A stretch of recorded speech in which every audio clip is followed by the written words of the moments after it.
Evening at 6 o'clock, we'll start the council meeting. Call to order, roll call. Please stand for the Pledge of Allegiance. I pledge allegiance to the flag of the United States of America and to the republic for which it stands, one nation under God, indivisible, with liberty and justice for all.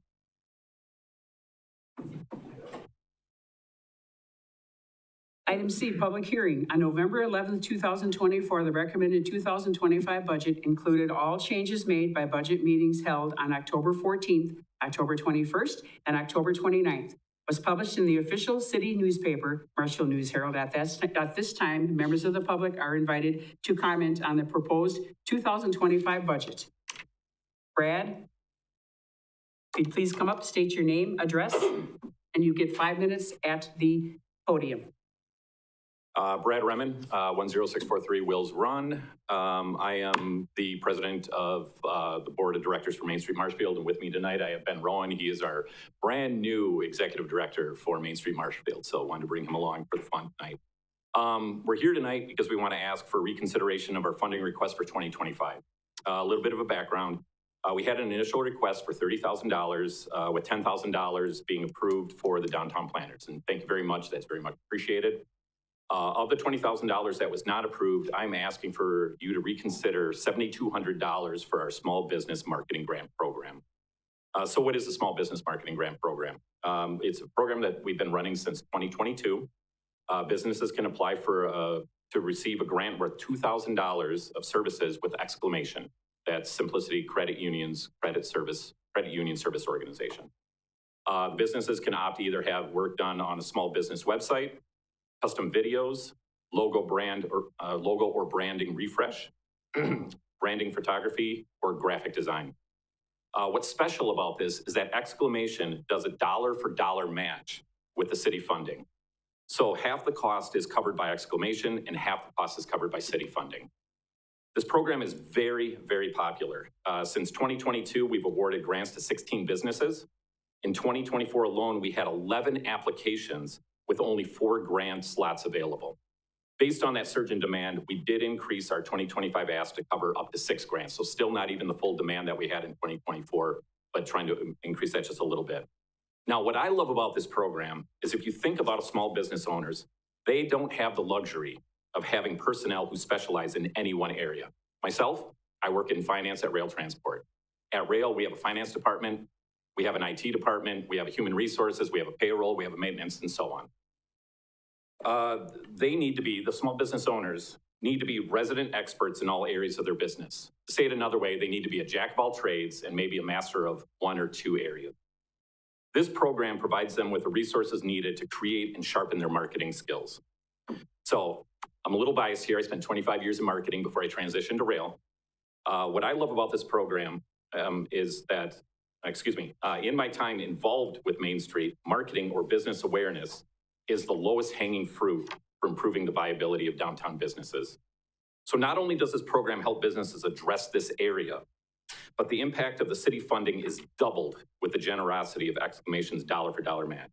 So I'm asking for your help to keep this program moving forward and approve the requested $7,200. Thank you, gentlemen. Thank you. Anyone else would like to speak in public hearing? Anyone else in public hearing? Seeing none, public hearing is closed. Item D, identify possible conflicts of interest. Seeing none, public comment period, correspondence. At this time, I'll recognize those members of the public that have indicated a desire to address the council. Upon recognition by me, persons may address the council, first stating their name and address. The council may act on emergency matters introduced by members of the public. Are there any public comments?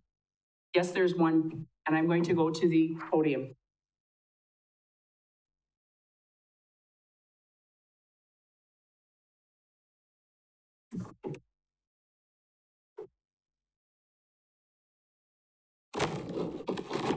This public comment comes from Jerry Petcher, who lives at 10287 County Road H, Marshfield.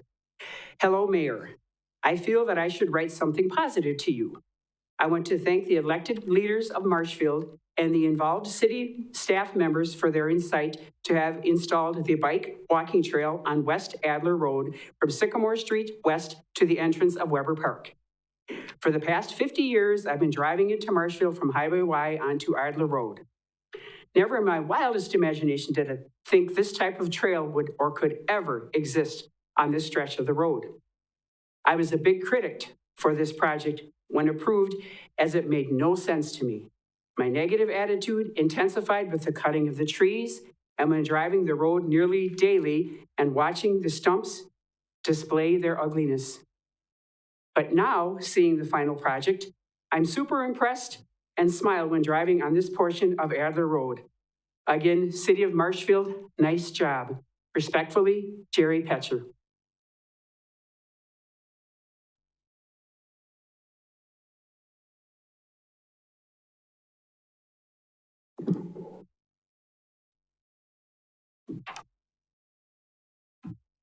Are there any other citizens' comments? Any other public comments? Seeing none, move on to item F, approval of minutes, December 12th, 2024, regular meeting. We have a motion by Alderman Giles, second by Alderman Werman. Are there any discussions or questions? Seeing none, please vote. That motion passes. Thank you. Staff updates, Tom Turchi.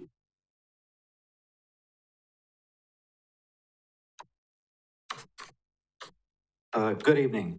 As you're all aware, I will be retiring here with my last day being December 2nd, next Monday, following 29 years of dedicated service to the City of Marshfield. Over the past 3 decades, I've worked with many amazing employees of the city, and which have made my career here a treasured part of my life. I certainly wish the employees with the city the best, as I will be missing the camaraderie, smiles, and amazing personalities.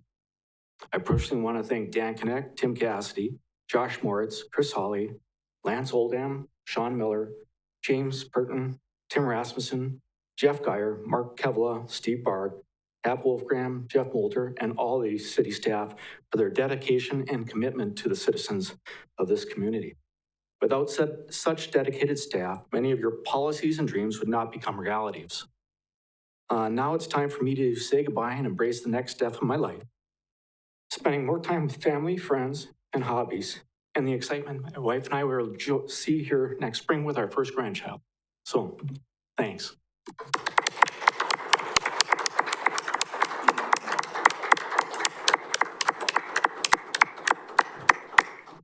And thank you, Tom, for your great service to the City of Marshfield. You'll definitely be missed. Any other staff updates? None that I'm aware of tonight. Mayor's comments? I have one very important one. First of all, thank you, Ed Wagner, for your military service to our country. Thank you also for your service to the City of Marshfield and all the other places you have made a difference through your leadership. Ed was definitely my mentor. Thank you for believing in me and believing in Marshfield. Till we meet again, let's have a minute of silence for Mr. Ed Wagner.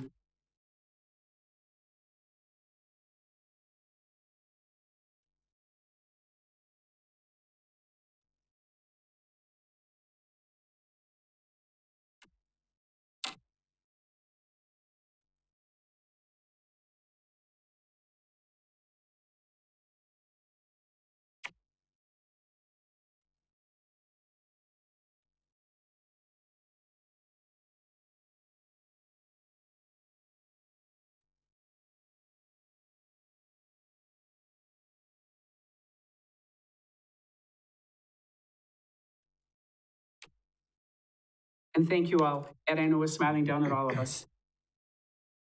Council comments. Alderman Varsho?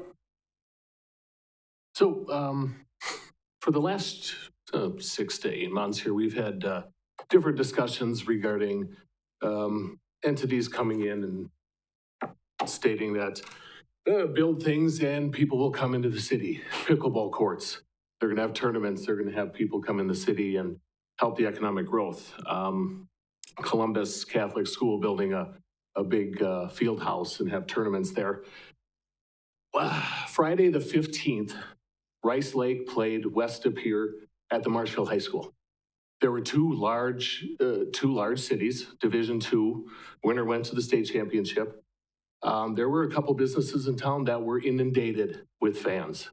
Those people traveled very well. I don't know how many stayed overnight, but we do have facilities in this city, and it was very, very cool for me to see, and very cool for those businesses to reach out and say, hey, we were packed for 3 hours. I got so many orders that night. So it was really cool to see. I'm glad that the facilities that we have in the city are being used. And I'm sure we had volunteers doing the concession stand at the high school that night. So I'm just wanted to mention that and make sure everybody knows that we do bring a lot of people into the city. Thank you, Brian. Any other comments from any alderman? Item J, City Administrator's Update. Thank you, Mayor. Just sort of piggybacking on Tom's comments from the podium, we are going to have a reception for Tom here in this room on Monday, December 2nd, this coming Monday from 10:30 a.m. to 12:30 p.m. Please stop by, visit with our outstanding Public Works Director, Tom Turchi, as he begins his new chapter, and share some memories, have some snacks, and we encourage all of you. Again, that's 10:30 to 12:30 on Monday, December 2nd, here in the council chambers. A couple other things. We're going to be wrapping up the budget process for 2025 here tonight, but that's a reminder that as that process ends, as we get into December, and especially starting after the first of the year, that we're going to launch into a strategic planning process. We've talked about this, so look forward to moving ahead with the council on that initiative. And then finally, just a reminder to everybody listening to me right now that the City Hall will be closed on the Thursday and Friday, the 28th and 29th of November this week, for the Thanksgiving holiday. Wish everybody a happy and safe holiday. Thank you, Steve. Item K, reports from commissions, boards, and committees. Seeing none. Item L, consent agenda, meeting minutes, reports. Okay. Go ahead, Good. Alderman Werman. I just wanted to report it. So, well, first of all, thanks to the council. I know I've had to miss a couple meetings between council, public works, fair board, et cetera. So thank you all for holding down the fort and being patient with me while I've zoomed in over several months. One of the ones that I more recently got to sit in on was the Central Wisconsin State Fair Board meeting last week, Monday, which would have been the 18th, I believe. Happy to report back from that board, and I wanted to congratulate Dale and team, and then thank the city, the council, the county for all their support. I believe it was the most successful fair that we've ever had in terms of finances and numbers, which is super positive, and that has allowed them to put money back in. And for those who haven't seen, they've already announced one of the big grandstand acts for next year, Justin Moore. Not a country fan, so I couldn't tell you who it is, but apparently a lot of people know him. But I think that might be the earliest we've ever announced a grandstand act as well. So a lot of planning has gone in, and I think we're finally seeing the fair at a point where they're at a good, comfortable place and have a good contingency and are able to bring in bigger acts and continue to grow. So I just want to thank everybody and congratulate them on a heck of a year. So thank you. Thank you, Alderman Werman. Any other reports?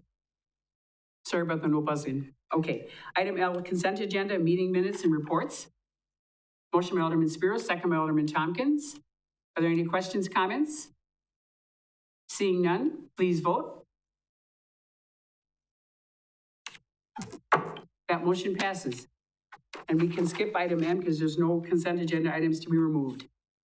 Item N, presentation request to authorize volunteer group from Mackey's Leadership Marshfield class of 2025 to raise funds to construct a new playground at Greasy Park, presented by Justin Casperson, Parks and Recreation Department.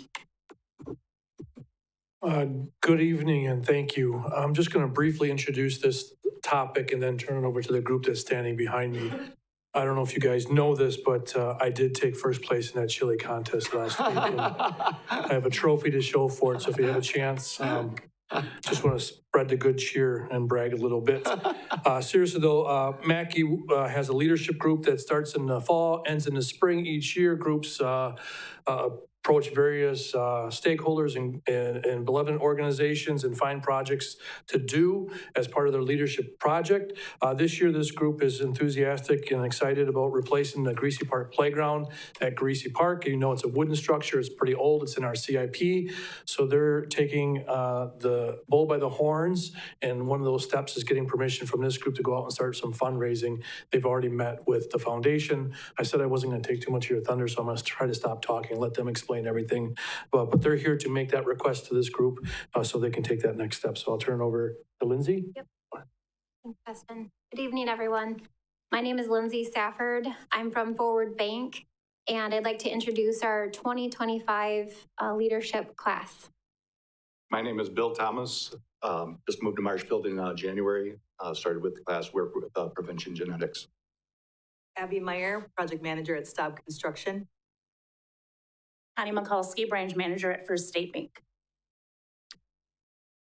So what we're proposing for our project, we are proposing to renovate the Greasy Park playground. We look to begin this immediately. We look to start raising funds. We're looking to raise about $500,000 to renovate the playground area. The project construction would take place in July or August of 2025. We're looking to meet with various donors in the community through businesses and individuals.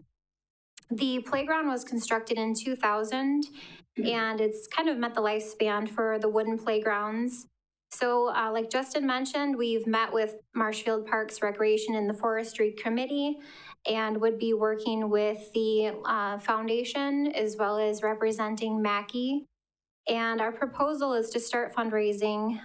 We would be managing the fund through Leadership Marshfield and renovating the playground with new, safer ADA compliant equipment, maintaining the obstacle type course that it currently has. We've hired a campaign manager to assist in the fundraising goals that we have. And through our businesses, we'll be asking for donations and also represent the naming rights for the park as well. The timeline, we would start the groundbreaking in the spring of 2025 and hope to have the playground constructed by the end of the summer. We have a full marketing program all set for us. We're looking for volunteers and donations in the community to help support this. And we feel that it would really bring a lot of people to Marshfield, families in the area, and provide a really positive impact. So at this time, I respectfully request for us to receive permission to raise funds to construct a new playground at Greasy Park. Thank you. Thank you. Great presentation, and good luck to all of you. We have a motion on the floor by Alderman Varsho and a second by Alderman Giles. And Alderman Varsho, would you please state your motion? Move to authorize them to begin their fundraising campaign. And Alderman Giles, do you agree as a second? Yes. Thank you. Any other questions, comments? Seeing none, please vote. That motion passes. Congratulations. Thank you. Thank you all. Thank you. Absolutely. We look forward to seeing you again. Item O, presentation report on proposed OSHA Rule 1910-.156 and its possible implementation and request to hold referendum to secure funding to hire 2 new firefighters/paramedics, presented by Everett Mueller, Fire Chief. Good evening. It's gonna be just a second here. He's gonna get the presentation up for me. Should be right there. It's already open. It's all benefits of staffing. Yeah, perfect. All right, thank you. Appreciate it. All right, good evening. How are you this evening? I just wanted to basically say thank you for allowing me the opportunity to present this evening. This presentation will outline the benefits of staffing to meet NFPA 1710 standards, ISO ratings, response times, and current staffing levels. My goal is to present these findings, identify areas where improvements can be made, and discuss how adjustments to staffing levels can enhance both efficiency and the safety of the community we serve. Your support in addressing these key issues will be essential in ensuring that we continue to provide the highest standard of service and protection to the citizens of Marshfield. This is going to be a pretty high-level presentation. You'll find that there's packets in front of each of you, and there was also information sent out to each and every one of you for later review. As we move into, I know you're gonna have a lot of questions. If you could hold those to the end, that would be great. And I can definitely answer any questions you may have at that point. As we move forward, some of the things we're gonna cover this evening are gonna be NFPA 1710, the Insurance Service Office, proposed OSHA 1910 rule, historical information that has kind of been proposed in the past, concerns of understaffing and benefits of investing in staffing the infrastructure. And at the end, I'd like to wrap it into the referendum portion of this for the two personnel. As we look at NFPA 1710, it's a standard that basically, I'll just read this to you, the standards for organization and deployment of fire suppression operations, emergency medical operations, and special operations to the public by career fire departments. NFPA 1720 would be for volunteer departments. This one specifically addresses career fire departments, which we are all career. When we look at how this was produced, it actually went back to a NIST study. That's the National Institute of Standards and Technology. This study is based on the residential fireground fire experiment. And some of the stuff that they looked at when they were doing this study, this is the first time we've really had this kind of data in front of us so that we could propose that data and show you what the staffing levels would need to be. So when they looked at it, they actually looked at the study and design of the goal was to determine the optimal crew size and optimal crew size and response time for effective and safe firefighting. They also looked at experimental setup. They looked at the structure simulations. Basically, a two-story residential structure was utilized for this.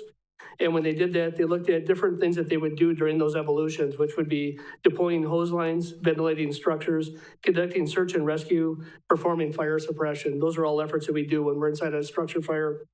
They also looked at multiple crew sizes. They looked at 2-person crew, a 3-person crew, a 4-person crew, and a 5-person crew. They looked at key variables, which were task completion times, response time and arrival sequences, safety metrics. They also looked at data collection and analytics, which is about a 107-page document. I can certainly send that out to any of you, but it is a very in-depth document.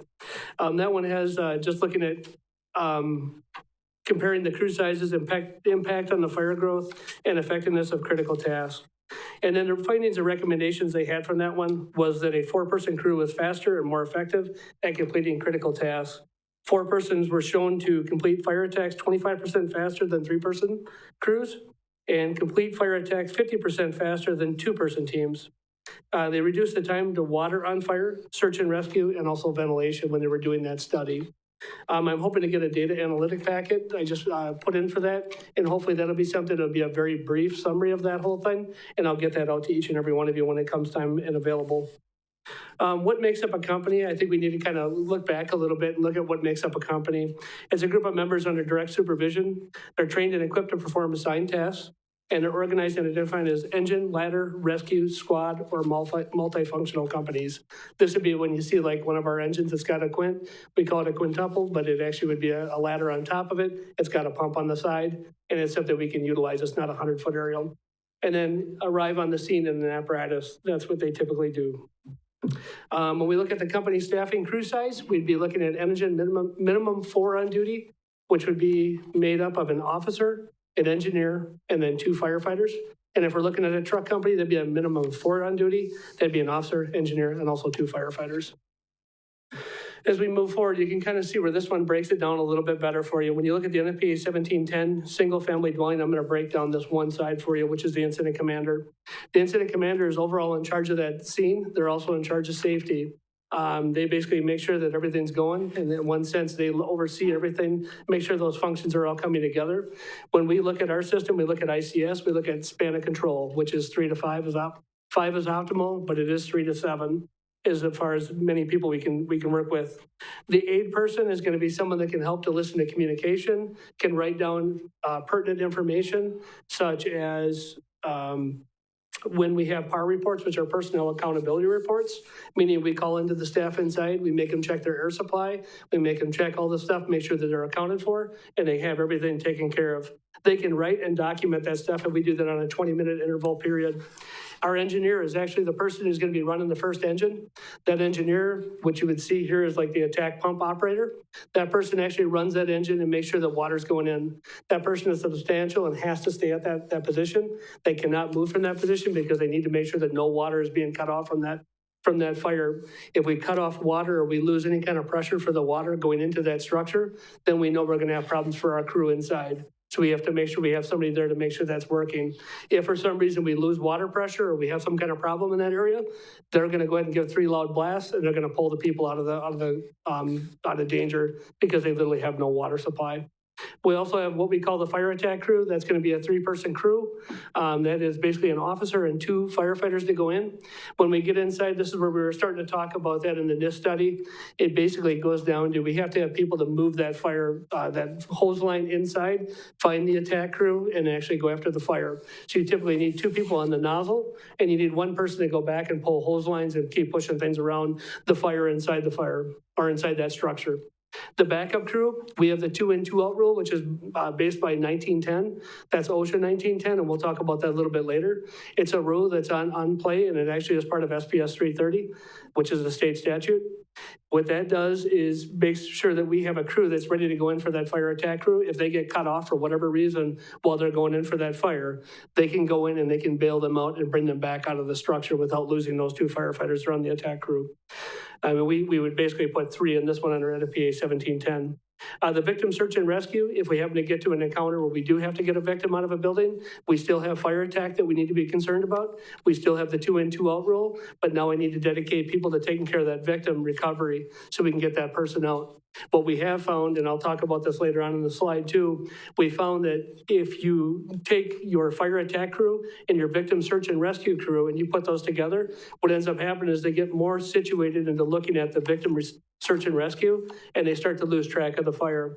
If you look at more reports over time with the NIFRS data, it shows that we have a fire loss. Basically, we're losing crews because they don't understand their awareness and what's going on around them. So basically that fire gets too big too quick. We're seeing expansion of fire from 3 to 5 minutes with flashover conditions. So that condition gets worse and worse. And we're seeing problems there. Our water supply, when we look at a water supply person, that's usually our second engineer, but that water supply has to be a dedicated water supply. So we get on scene, we have 1,000 gallons, or on some of our vehicle apparatus, we've got 500 gallons on there.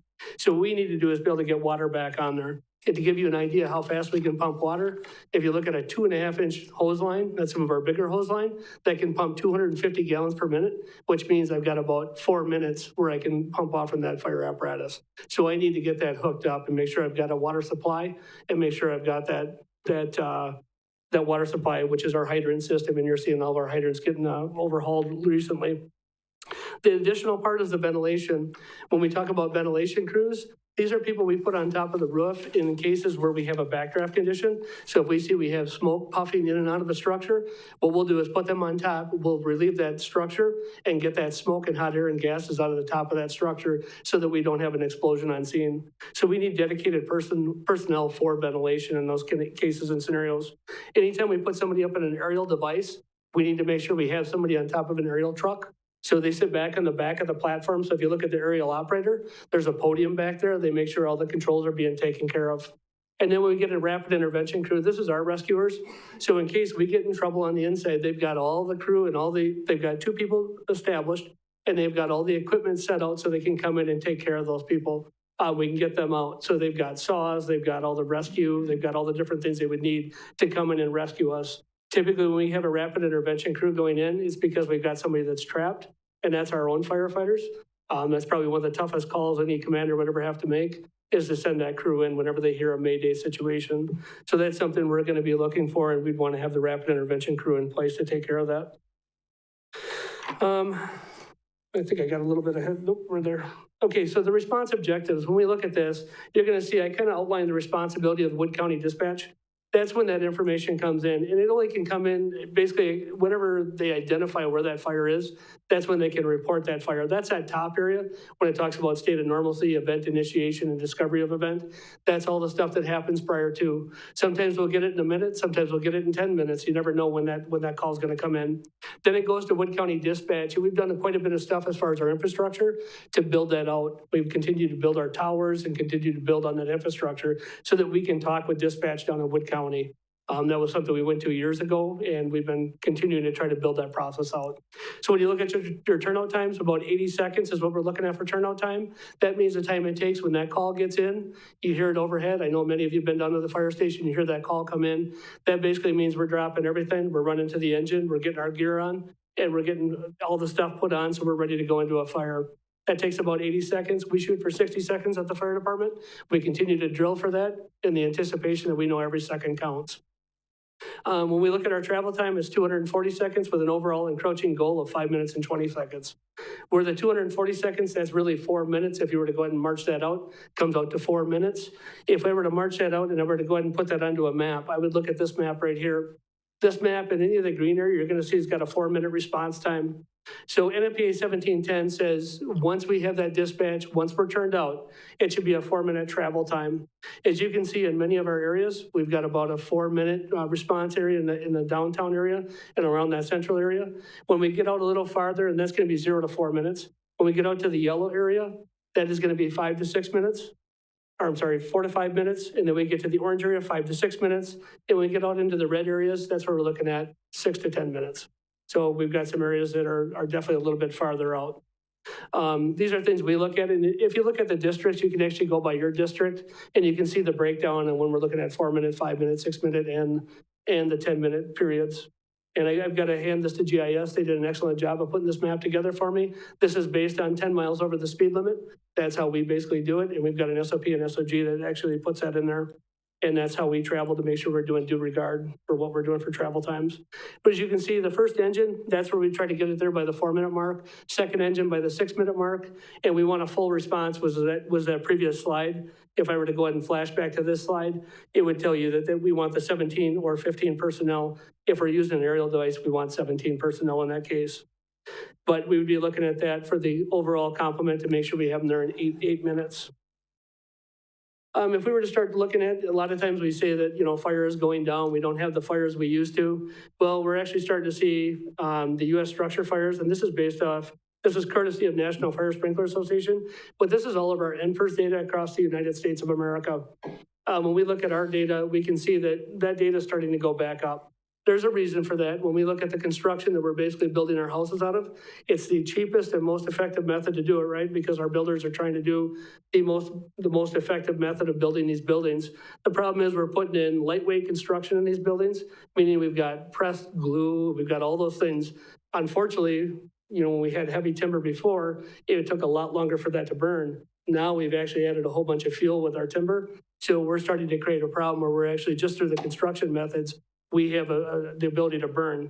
All of those items are very strong in nature just by themselves, but when we go ahead and we put heat to those, they basically fail. So we're even seeing failures in structures up to 6 to 10 minutes, so we can see it that far. So you're seeing the US structure fires are going up.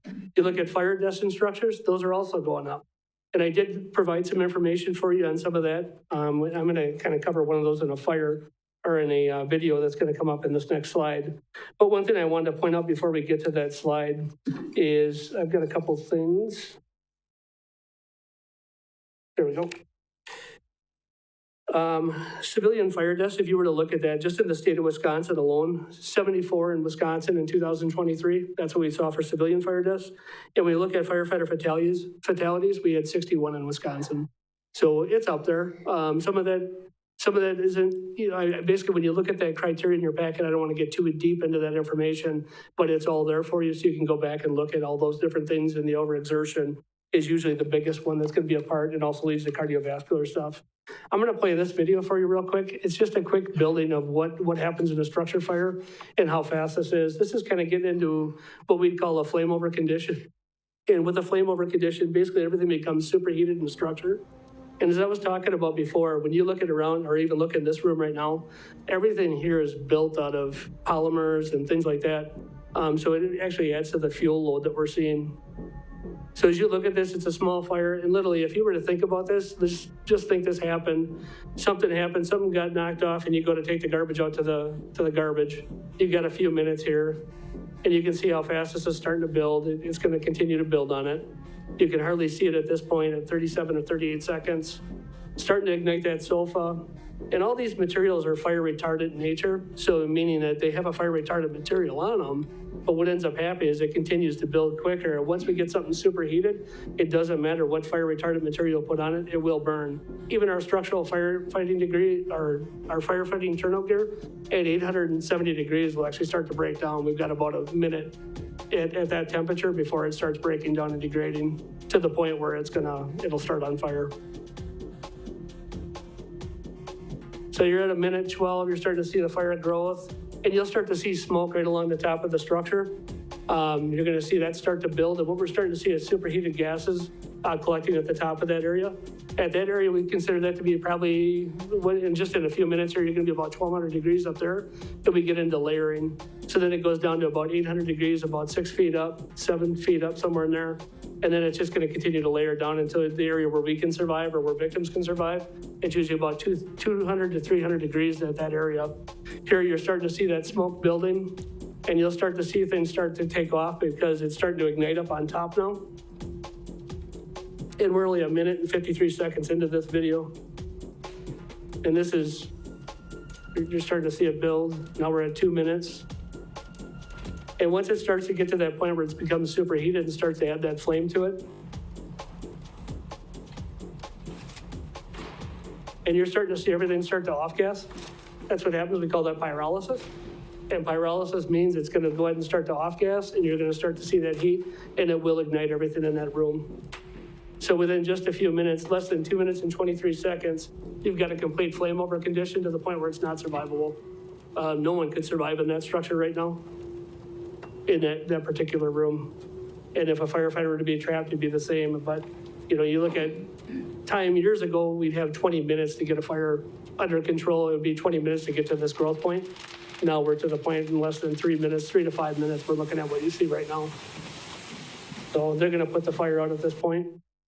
We'll move on from here. Takes just a second to catch up here. The next topic we'll talk about is the Insurance Service Office. I know I've had a lot of you talk about this one in the past with me. The ISO is basically what is our rating system. What is the ISO? It's the Insurance Service Office, I apologize. It's also known as Verisk. That's the new system they basically came under, and it gives us a PPC coding. They evaluate and assign public protection classifications on a scale of 1 to 10, with 1 being the very best, 10 being the very worst. We're at 3.2 when we start looking at ours. I'm gonna see if we can get this to work. There we go. We're actually at 3.2, and I've got a graph that's going to come up. If you look at your screens, you'll probably see it, this graph right here. It's got 50%. If you look at 50 percentile, that's actually going to be the quality of staffing level, training, and proximity of the firehouse. Something you're going to see in the not so distant future from me is going to be us talking about our training center and starting to build that training center out. That'll also go into a little bit onto OSHA 1910, but we're going to talk about a little bit further. This also talks about the availability of water supply. Today we had a meeting with the municipal water supply, and they're working on their part, but they build out their infrastructure and they put money aside to do that. We get a very high score for that percentage of what they do. They do a great job of making sure we have the municipal water supply we do. So that's a big piece of your score. And then 10% actually goes back to the communication system, which is down in Wood County, and then how good we can communicate within our own community. If I were to look at our score, you're going to see a 79.38 or a 3.2. That's where we currently are. We're very close to getting to a 2. If you look at the department score, we're at 35.65. We could definitely use a little bit of work on emergency communication center points, and then the water points. We're looking really good as far as our municipal water system. They're doing a great job over there. There's a little room for some improvement, but overall, they're doing a great job.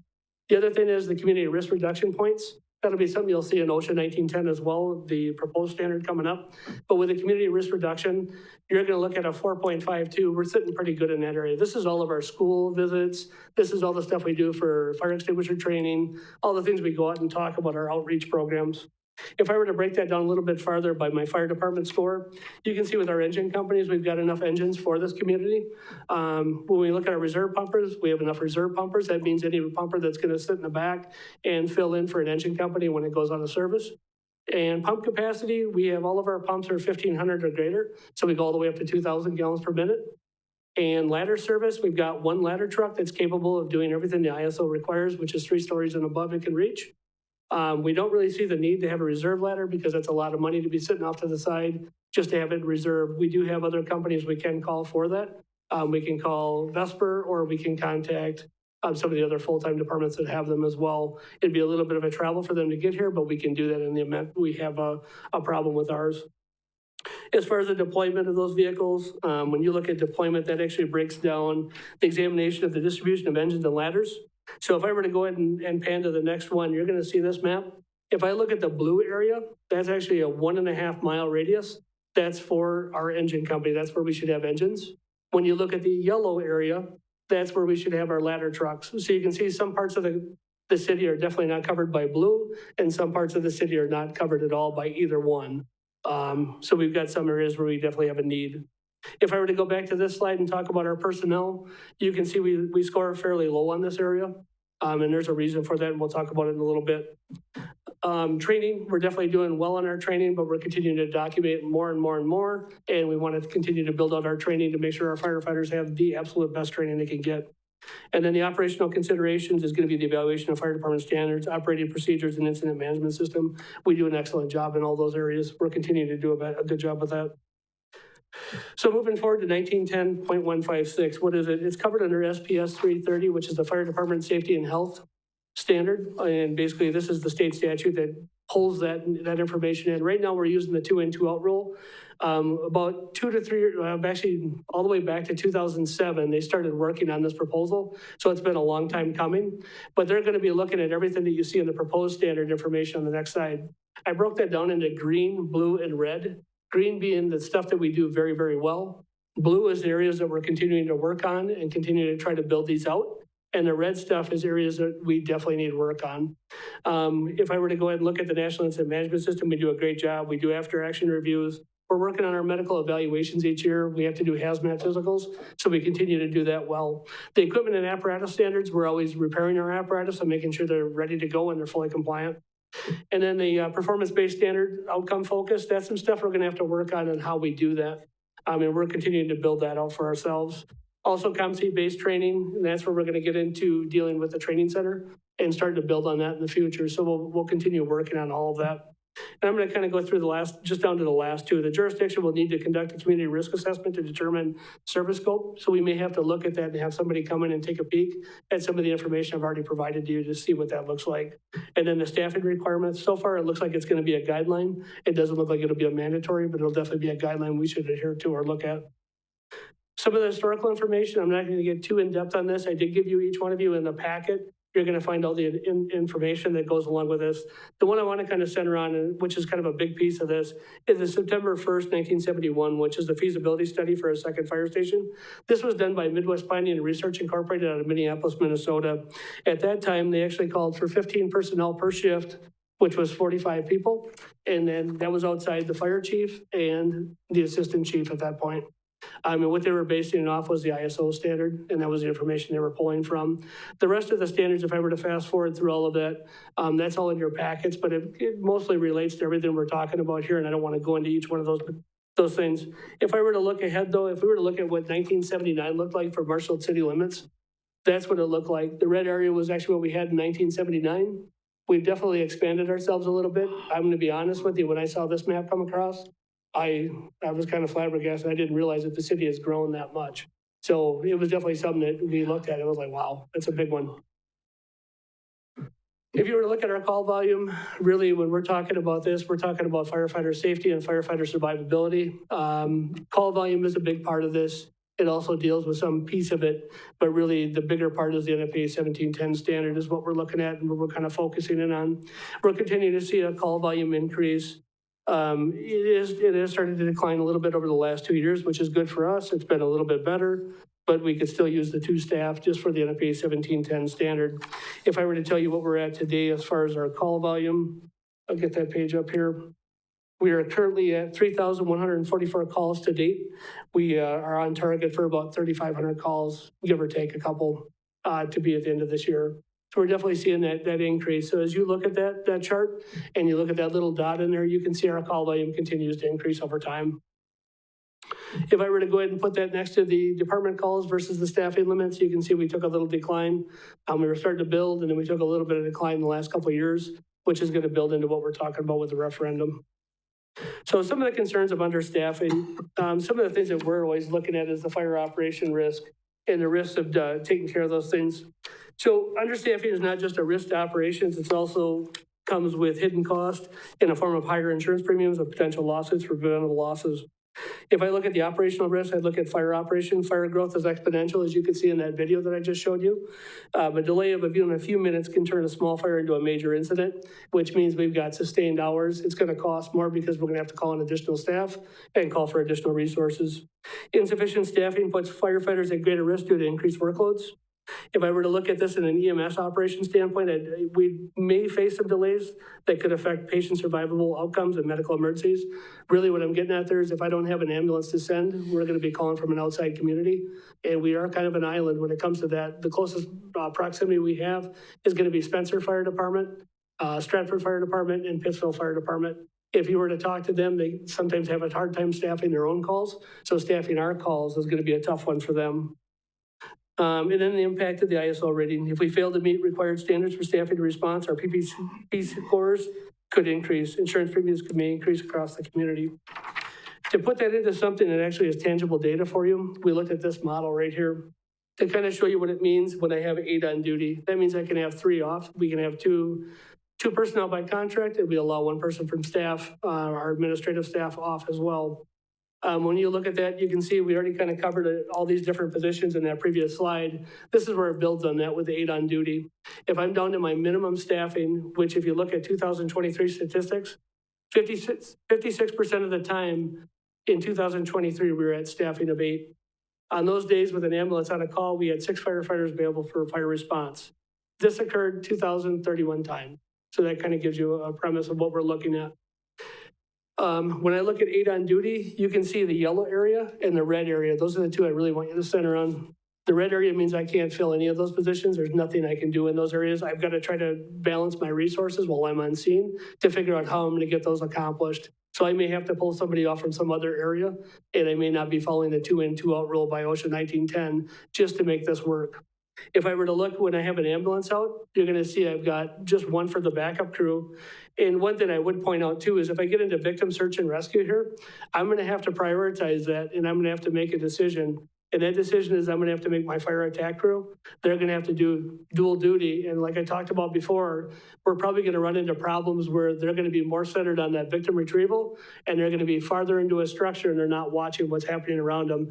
That gets them in trouble, and that's where we end up losing firefighters over time. So that's something that's a big deal for us. We're still going to have that person down on water supply. That water supply person would hopefully, once they get the water supply established, they come up to that backup crew. But as you can see, we're definitely looking at some shortages when we're on a fire ground. If I were to go even 1 step further, we looked at our concurrent call volume, and this is right out of our 2023 statistics. If you look at it, we had 1 ambulance out 76.84% of the time, 2 ambulances out 19.96% of the time, 3 ambulances out 2.76% of the time. If I were to look at that same staffing chart and I look at 2 ambulances out at the same time and I'm unable to call somebody in fast enough because we do get concurrent calls where I'm literally sending 2 ambulances immediately, this is what I'm looking at when I get to a fire if I have to send people to a fire. We've got 1 incident commander, 1 engineer. We hopefully have 1 for fire attack crew and 1 for water supply. I really can't effectively do anything. I'm looking at exterior operations only. If I've got somebody trapped in that structure, we're going to do everything we possibly can, believe me. I'd lay down my life today for anybody. If we had to, that's absolutely what we sign on to this job for. But at the same time, this is a due risk that I don't necessarily know that we need to take. If we were fully staffed at 12 per shift, that's asking for the 2 personnel back. And I think that's a small ask in the overall scheme of things. But if I were to look at that, I would be bringing my minimum staffing up to 9 on duty is what I'm looking to do. I mean, as you can see, obviously we're not going to have an aide. We're still going to have some ventilation concerns, some aerial truck operation concerns, and a rapid intervention crew concern. I'm still going to have those concerns available. And if I have 1 ambulance out, I'm still going to be able to render most of the things that I need to do. I'm still going to have some concerns, but we're definitely moving in the right direction versus where we are right now. So we continue to ask for that. If I were to ask all of my surrounding departments, which I did, I asked them exactly how many staff can you send me? This doesn't mean that they can't provide staff for their own community, but this is how many they felt they could actually provide for our community. If you look at their roster, you can see each one of those departments' rosters. When I first started, the Hewitt Area Fire Department was probably at 45 personnel. Those numbers are starting to decline when it comes to the volunteer world. When I look at that daytime response, I can get 1 from their 20 roster, total response of 1, and evenings and weekends, I can maybe get 6+ in those cases. So what I'm trying to get at with this one is we can't necessarily rely on our mutual aid. We have to start looking at our own area. We're kind of on our own island. I know the police department at times also talks about this, but we are on an island all by ourselves. Some of the benefits in investing, we could look at enhanced public safety and faster response times. So when I take a peek at that area, let me get forward here. If we look at those enhanced times, we're gonna look at quick response, which means reduced response times, potentially saving lives and reducing property damage. More coverage, increasing staff and additional stations, improve emergency coverage across the community. If we look at the economic growth and stability, I know we're continually looking at economic growth in the community. We can look at job creation, investment in staffing and infrastructure creates local employment opportunities for firefighters, support staff and construction workers. Higher priority values, improved emergency services can increase property values due to greater safety and reduced insurance premiums over time. Improved disaster and emergency response, we have a comprehensive support. We handle multiple different types of situations, and we have a better response for each one of those as well. We don't just deal with fire, and we don't just deal with EMS, we deal with hazmat, confined space, rope rescue. We've got a bunch of different disciplines that fall underneath us. Some of the public health and well-being, we can look at emergency medical services, better staffing improves the quality of emergency medical care, enhanced ability to run community fire safety and medical training programs. For fire prevention and code enforcement, we'd have investment in support of fire prevention initiatives, reducing the risk of destructive fires and code compliance. Long-term sustainability, we'd be prepared for growth, ensures that the fire department can scale with future community growth and infrastructure development. And then the cost efficiency, we can prevent costly large-scale disasters by reducing response time and enhancing preparedness overall. As we look at a little forward here, we're gonna be taking a peek at a referendum. That's kind of what the focus of this was, and I know I'm gonna kind of lean on city staff at this point too. But some of the high points to this referendum are going to be, we're looking for 2 firefighter paramedics and equipment. When we look at that cost, it comes out to about $256,902.50. If we look at that, the impact of the real estate tax, we're looking at annually $26.55 on a $200,000 home and $2.21 monthly is what it comes down to for 2 firefighters. This would also allow us to move our minimum staffing up to 9, again, putting 12 back at all of our shifts that we were back in 2022. Some of the language we're gonna have to craft, I believe Jessica could probably weigh into this a little bit better. I just remember it being a conversation where we talked about mid-January. Some of the city staff that would need to work on that proposed language would be the city administrator, finance director, human resource director, communication director, and also the city clerk. And then lastly, getting the word out, we're gonna be looking at different forums. As you can see, that was one of the news articles that was already out, so I think the word's already out. They never called me to talk to me about it. It was just something they pulled from our PFC meeting. Overall, I guess I got the information out there that it needed to, but at the same time, it's something that's on the cusp and the information is working. Areas that we'd be looking to do, and basically the people that'd be responsible would be the city administrator, myself, and the communication director to get this information out. We'd be looking to do this on more of a local level, so we're not going back to a $40,000 venue to try to get that taken care of. We'd be doing it at a local level. I would assume we would cut costs drastically, if probably maybe $1,000, $2,000 in fees. And then types of public venues we'd be looking to do, town halls, hearing sessions, the radio stations. I'd try to go out and do some talking points there, probably bring or ask Steve if he'd be willing to come along with me. And news outlets, also trying to get out and reach out and talk with the news outlets. I'll be reaching out to a few of them here shortly just to kind of talk about some of the stories they already put out. My recommendation from a humble standpoint would be look at the referendum to allow the department to move forward with a referendum for restaffing the department to 12 per shift. Look at the long-term strategic plan. I know we're on the cusp of starting to pull that strategic plan open. Let's look at it and see what we can do. And just talking to SEH about the training center, a conversation came up about maybe the northeast quadrant of the city. The conversation came up, if we put a fire station in that area, there might be some possible funds available, economic development, and the ability to kind of tap into some different funds from the state level and also federal level to build out infrastructure and roads and other things. So I think it's something we definitely want to talk on a comprehensive level and maybe talk with those folks and bring them into that umbrella, either SEH or another study, whatever you'd want to do at that point. Some of the staffing, look at staffing opportunities such as the SAFER grant. I know we did propose a SAFER grant in the past, didn't necessarily, I think we actually got it awarded, but due to the budget at that time, I don't know that we necessarily went forward with that. But that is something that's available for us. and a phased approach for staffing to continue moving towards that 17 and start to notify or look at the data that we already have on file and start to look at that. If we're going to do any future studies, I would say, let's look at a future study and let's put it together as far as what we work with. Infrastructure, look at funding methods for adding infrastructure to match economic development in the community. You could look at HUD block grants, the CDA bonds. Those are another option. There's other options, plenty of options that are out there. Those are two that came to mind. And a comprehensive study overall, like I talked about, just talking about the overall city infrastructure and see if we can build on some of those things. And then again, plan for the future. Steve, did you have anything you wanted to add as far as the referendum? I think I would just say that, I think it's well-founded to look at this.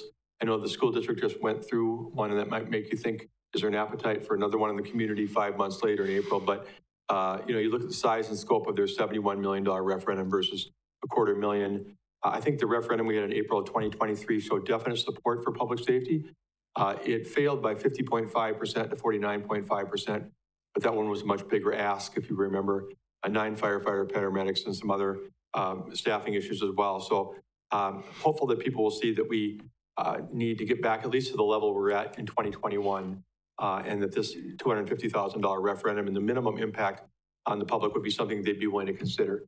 I definitely support this. And I think that, again, like Everett said, we don't need to go out and spend $43,000 like we did on a firm the last time. We learned a lot from what they did on how to put promotional materials together, how to effectively communicate with the public. We can only do so much anyway. We're not allowed to be promotional, but only to be informational. And I think it's worth pursuing. I see we have a motion on the floor by Alderman O'Reilly. And Alderman O'Reilly, your motion is? First off, I'd like to say thank you for the wonderful presentation. That was great. So my motion would be to move forward with the referendum and go from there. And Alderman Fire is second. Alderman Spiros. So I support this, and I do agree this presentation was excellent, and I want to thank you for doing that. I think it probably consumed a lot of your time, but it was full of really valuable information, not just for us, but I think this is something the public could really grab a hold of, and it was just done very well. Thank you. No, thank you. A couple of questions, Jess, is there anything else on the April ballot this year other than alder people's reelection? There will be some school board offices and there will be some state level as well. I believe it's the Supreme Court.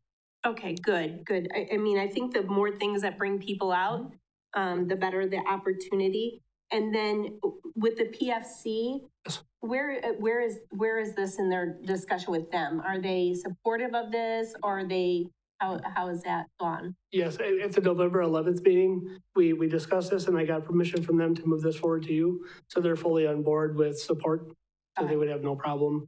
If we have any major changes, I would go back at a staff update and just update them with the information. Okay.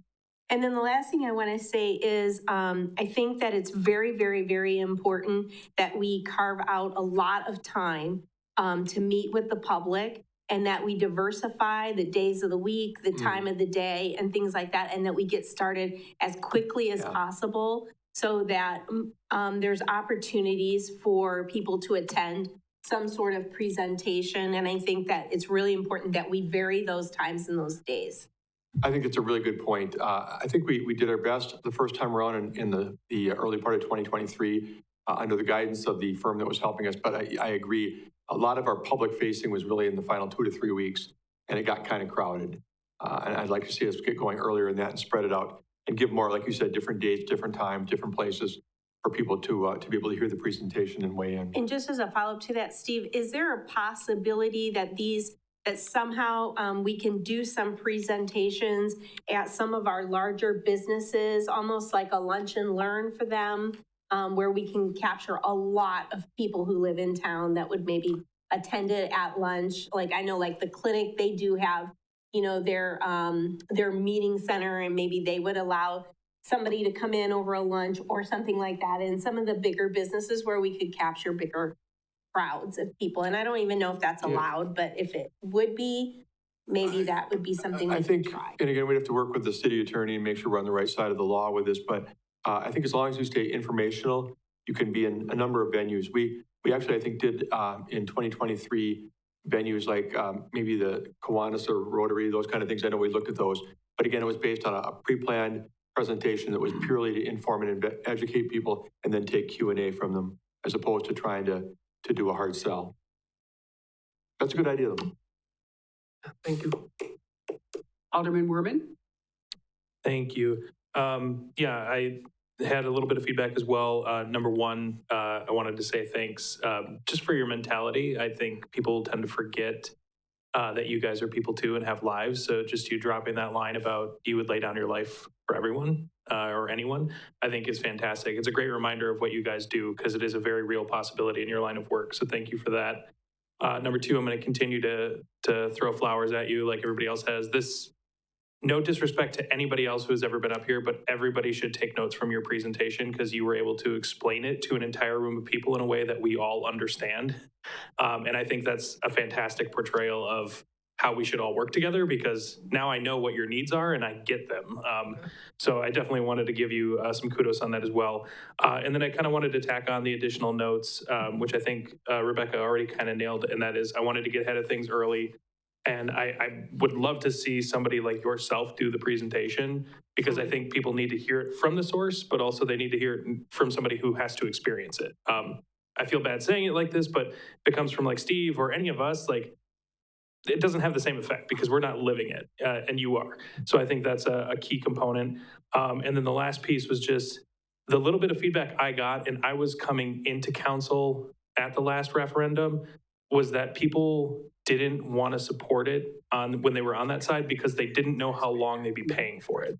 Because the language is always so vague and weirdly written that they thought, okay, like, is this forever? So that would be the other thing I think we should focus on is like educating them on how long this is. And then, like you said, planning for the future. Like nobody wants to be the person that has to let these people go once we're done paying for it through a referendum. So we need to have a plan going forward. And I think that's just a key component we've been missing after that. So otherwise, fantastic. And I definitely support this. Okay, thank you.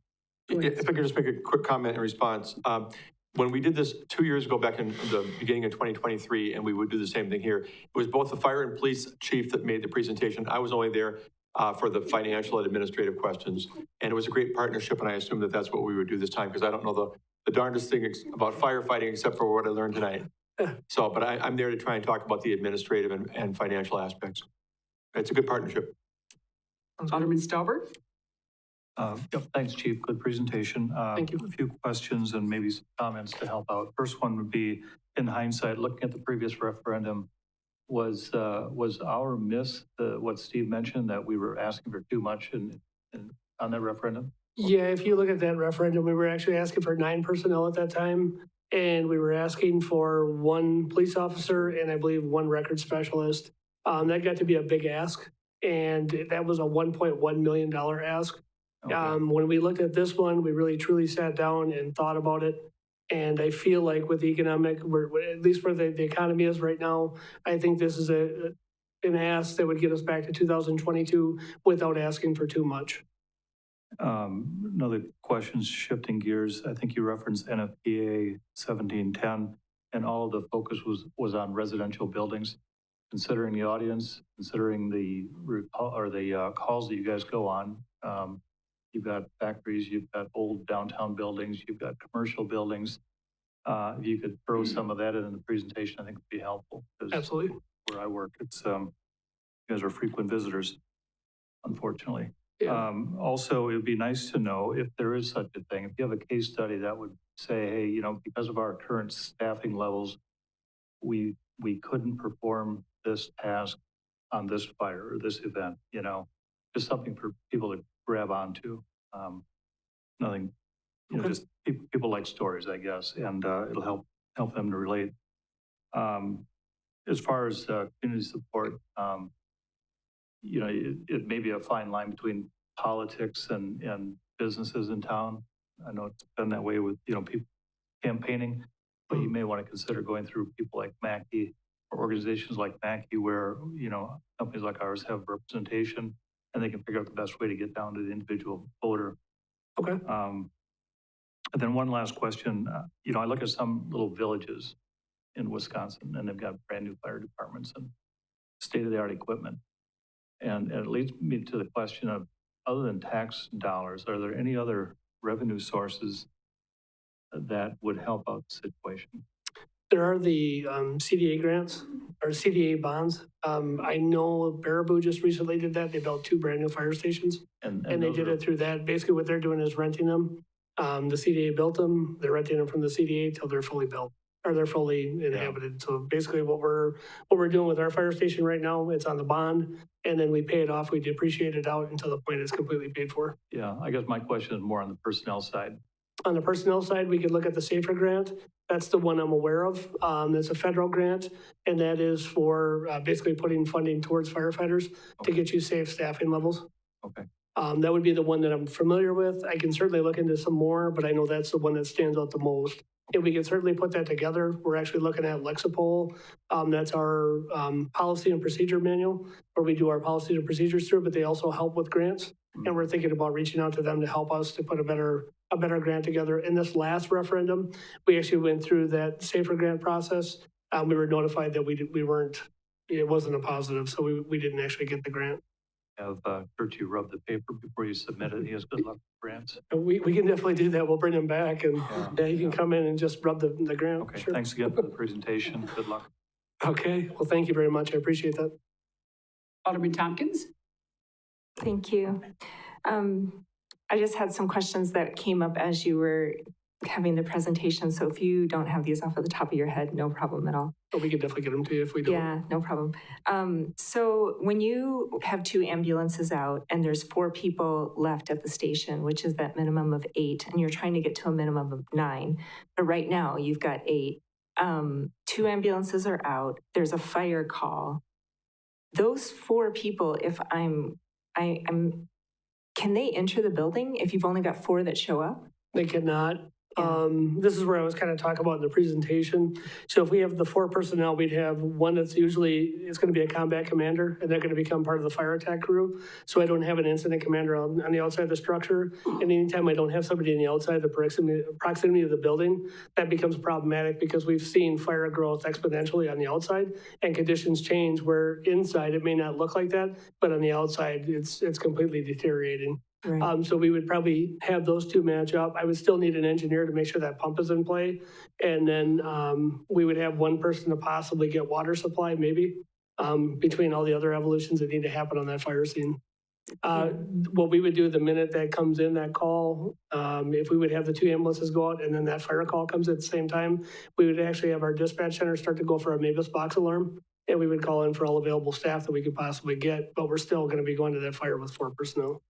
Right. And I think that's what, I didn't even realize till I had been down at the fire station that you're waiting for people from out of town, or you're waiting for the overtime that you're calling in to actually come in, suit up, and get there before you can even enter a fire. Like, that's a huge loss of time. Yeah. So, okay, just clarifying that. For the insurance scores, if we added 2 more firefighters, do you think we would move down to a 2 for that ISO? That's going to be a tough calculation. I guess we'd have to kind of see what's going to happen. If we move to the training center and get a 3-story structure down there, that's going to help us with some points. If we were to add these 2 additional staff, it's not going to take away from that calculation for sure. It's definitely going to be going in the right direction. So I would say it would probably either keep us where we are or a slight improvement, but probably not enough to make it to a 2. Okay. And I think I had one more. Oh, on page 9, the map that you showed, it had the blue and then the yellow and the white. What was it that the ladder trucks can't get to the white?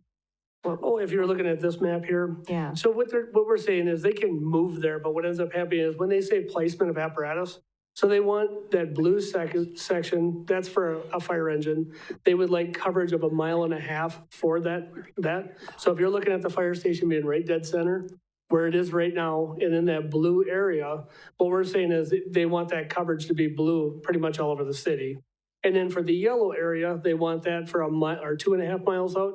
They would want that coverage for the whole city as well. is what you're looking at. But we're just showing you from that fire station, that's what that distance marches out on a map. Okay, so basically, our response times right now for the size of Marshfield are probably too slow. I mean, basically, we're at the point where we need 2 fire stations, but if Marshfield continues to expand, we're definitely going to get smaller and smaller on that. Okay, that's just good. Correct, it would get smaller and smaller, and that's where I was talking about the strategic plan and really pulling up in that strategic plan and really focusing on what we want for safety in the community.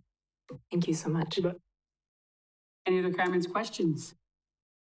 Seeing none, we have a motion and a second on the floor. All those in favor, please vote. That passes. Thank you. And thank you, Everett. Yes. Yeah. One thing, just sincerely appreciate everybody listening to this conversation. Definitely looking forward to working with everybody in the future. If you want to come down to the fire station, I know Tasha has been down, but you're more than willing to come down or more than open. We can have you right along with the shift.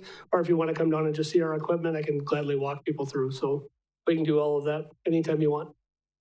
So thank you. Thank you, Chief Mueller. Item Q, request to approve budget resolution number 23-2024, fire station door and deck gun repairs, presented by Everett Mueller, Fire Chief. I promise this will be a little bit shorter. So budget resolution 23-224 covers 2 separate insurance items for the department head, which are damage to the large apparatus bay door in the fall of 2023 during a fire response, and damage to the deck gun manifold that was pre-plumbed in a ladder bucket. This damage was from freezing of water inside the manifold, which warped the manifold. These items were both accepted by the League of Wisconsin Municipality Mutual Insurance, and payment has been made to the city of Marshfield. Due to accounting principles, these payments need to be put in a revenue account and through a budget resolution released to the fire protection expenditure account. The department is responsible for the deductibles, which are $5,000 for building claims and $500 for vehicle claims. Sorry. The deductibles from the apparatus bay door was taken out of the 2023 fire protection budget, and the deck gun manifold was taken out of the 2024 fire protection budget. The department is requesting that the common council pass this so that we can pay those bills. We have a motion by Alderman Spiro, second by Alderman Varsho. Any questions, comments? Seeing none, please vote. That motion passes. Thank you. Thank you. Item Q, request to appoint Josh Moritz to the position of Acting Public Works Director and Tim Cassidy to the position of Acting City Engineer, both effective as of December 3rd, 2024, presented by Sarah Dressel, Human Resources Director. Good afternoon, or good evening, sorry, not afternoon anymore. So tonight I just wanted to come forward and request that Josh Moritz is moving to the Acting Public Works Director position until the position is filled. And Tim Cassidy, who is the current Assistant City Engineer, he be appointed the Acting City Engineer. What I provided in the memo is just information on what it looks like when someone takes on a temporary assignment, just to kind of give that information.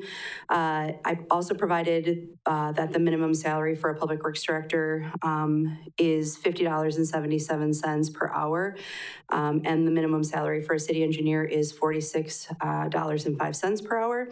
And so what we would do is we would adhere to the compensation policy and apply either the minimum rate for the temporary positions or a temporary 5% increase, whichever is greater. So staff is recommending the approval of appointing Josh Moritz to Acting Public Works Director and Tim Cassidy to Acting City Engineer. We have a motion on the floor by Alderman Spiro, second by Alderman Varsho. Are there any questions, comments? Alderman Stelber. Wow. I'll try not to get too off track with this question, but we, tonight during consent agenda, we approved a change in how we fill positions. The Finance Budget and Personnel Committee ended a policy whereby the council reviews open positions before they're filled. And I can vaguely remember why that was done. It wasn't micromanaging. It was just like a final check in the process of filling a position. So I guess my question for you, Sarah, is when we look at how we deliver services in Marshfield and compare that to other communities, which I think you do a good job of,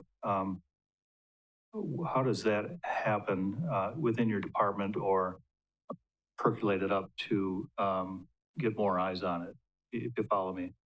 So we're right now, we're structured in pretty much a traditional public works method. You know, other communities may have 3 total in the engineering department, and maybe larger communities. So I'm just kind of wondering about that process, rather than just going through the same old process every time. Got a vacancy, fill it. Got a vacancy, fill it.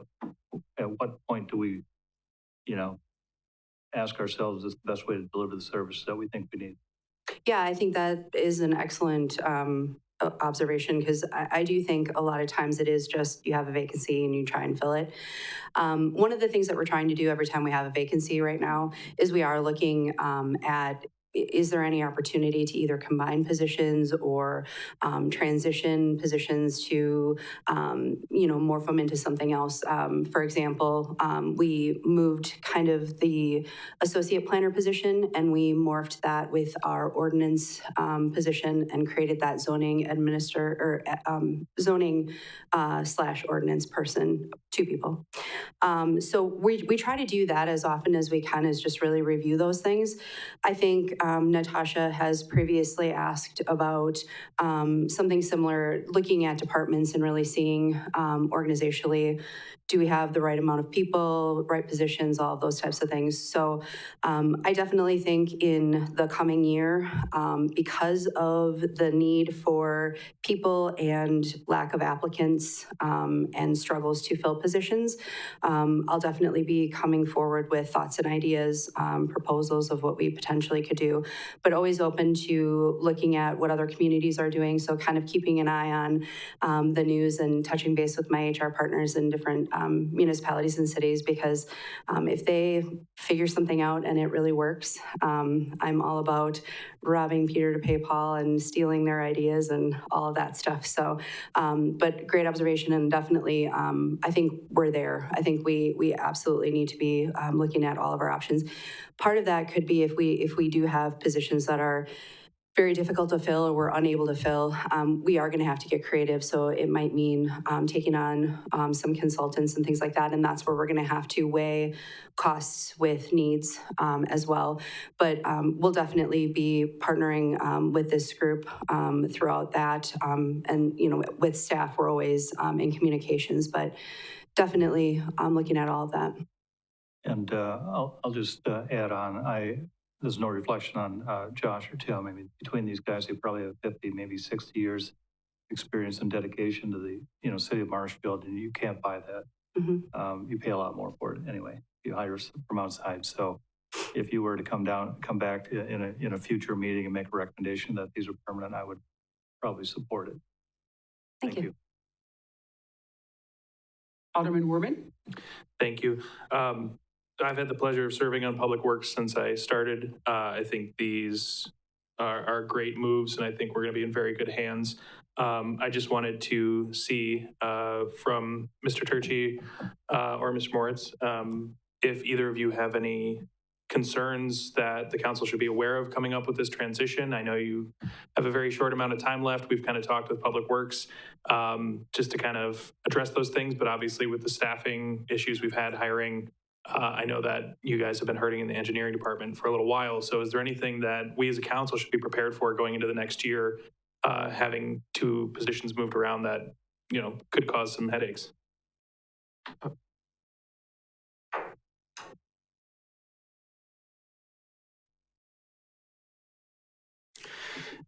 Yeah, I was asked kind of the same question that Russ had brought forward about the structure of the department. And I think that, you know, when you take a look at the big picture and you look at the structure of the current department, it has worked well for decades. And that's one of the reasons we get the grants and get the projects that we typically do, because we have staff that can do that.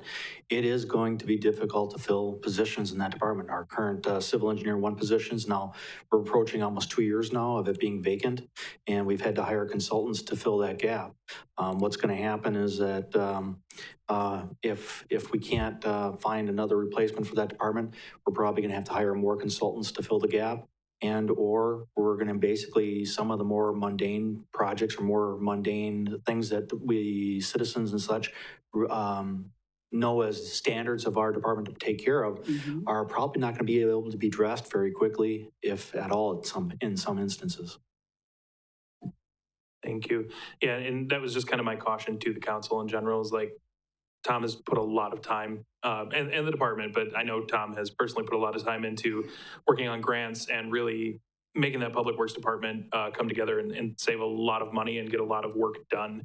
And not that I think the current crew or the soon-to-be current crew will have any problems doing that, but I do expect that we're going to see a little bit of a difference just because of the lack of staffing. So I want us all to be aware. But outside of that, I think, like I said, welcome. You guys are going to do a great job. I have full confidence in this team. And just remember, Turchi, you can run, but you cannot hide. We will find you if we need you. Alderman Stauber? I'll piggyback on that. I'm seeing a side gig for Tom that maybe we could retain him for grant writing on a per grant basis, 5%, 10%. I've already asked him. Yes, Steve. Just a couple of things. Going back to what Councilmember Worman was talking about, I think in Josh, we have an outstanding city engineer who's willing to take on the interim role. Tim Cassidy's a very good assistant city engineer. I would just caution the council that this is not increasing the number of bodies we have there. So give us grace. As hard as Josh is going to work, and he's outstanding, and Tim as well in the department, they are short-staffed. So recognize that, you know, we probably won't be taking on a lot more than we can handle, and just to have patience with what they're doing. The other thing I want to say, and I meant to say it during the city administrator's update, but I kind of got distracted. I was kind of scrambling as you saw me at the last minute throwing paper around here. But I just want to take a moment to, in a more significant way, recognize and thank Tom for his great job. He's given nearly 3 decades of his life to this city. He's done it as a professional, hardworking, skilled individual. Most of it as city engineer, the last couple of years as director of public works. He's a pleasure to work with. Like I said, he's very skilled. He's a great team player, willing to pitch in at any time to help the cause. He's been a big part of our team, our leadership team, our administrative team, our executive team that works on development projects the last couple of years. And so just thank you. It's been a real privilege and a blessing to work with you, Tom. And I think I speak for a lot of staff at that point.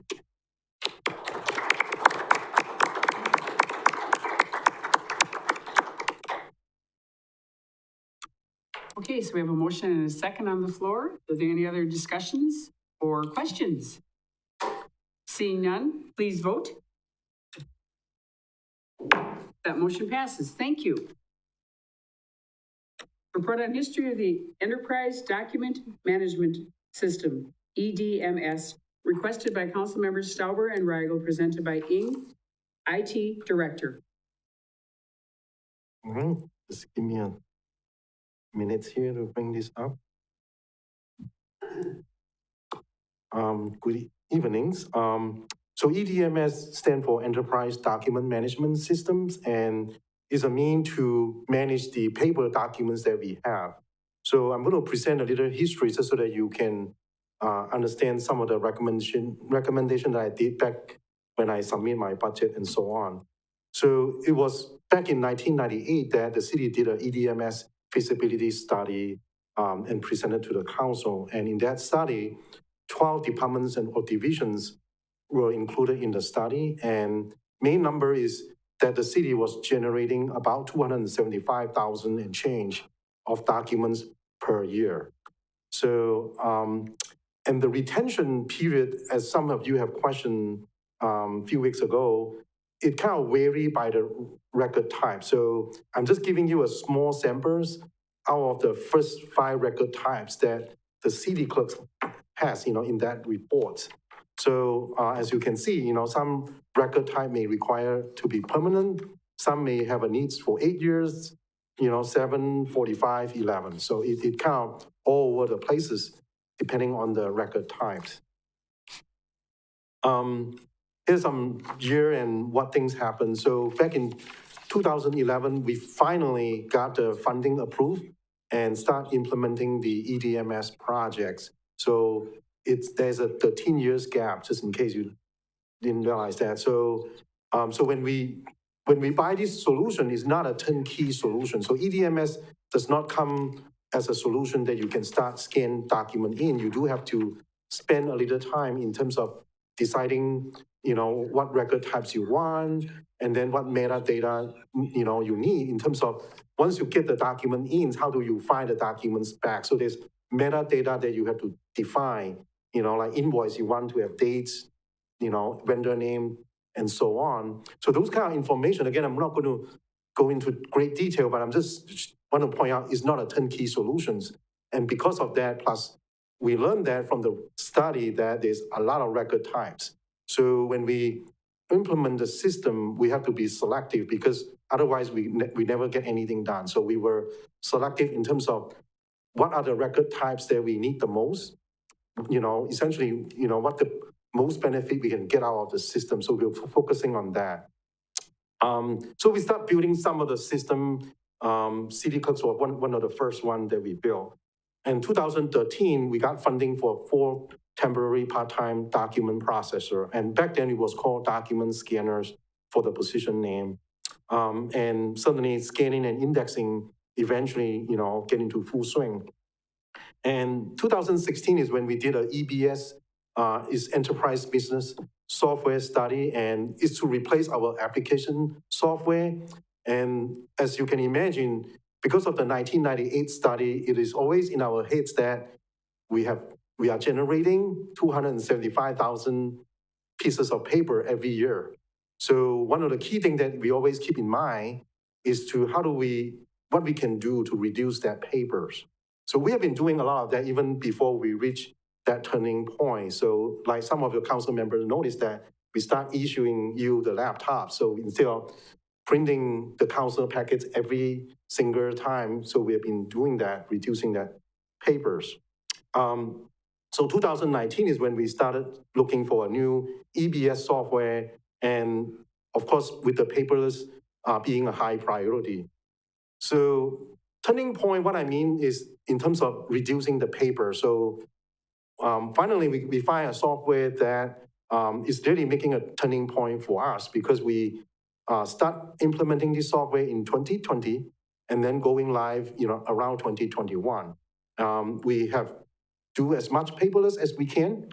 Instead of printing to paper, we print to archive. And the system automatically index that reports for us also. There's less data entry. We would route and approve invoices, for example, through the workflow. There's also direct application program. So what that means is when someone is searching an invoice, on the screen that they are searching, they see a paperclip. All they have to do is click that paperclip. Voila, the invoice, the image of the invoice would show up right away. And then we also eliminate the paper time card that we used to sign. We do the time clock that people have to just clock in and out and so on. Another big thing is employee self-service. So we finally get, up to the speed with a lot of the businesses that have been doing, which is having the pay stub online, able to do benefits enrollment online, and so on. Also including the online recruiting, so people can actually file job application online. In the past, they can send in Word, documents for their job application, but it's not truly online. It was just getting the electronic copy of their application. But this program actually insert a lot of information right into the system, so HR does not have to rekey and the data over again. So how this tie into document processor?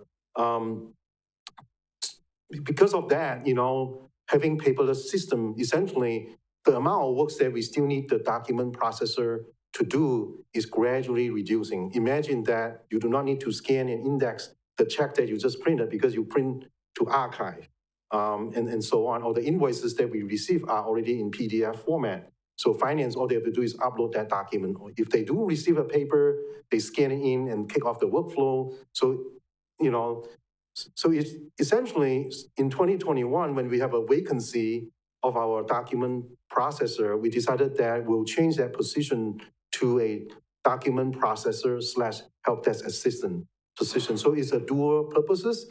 That way, as the document processing works wind down, that person can do, basic IT tasks.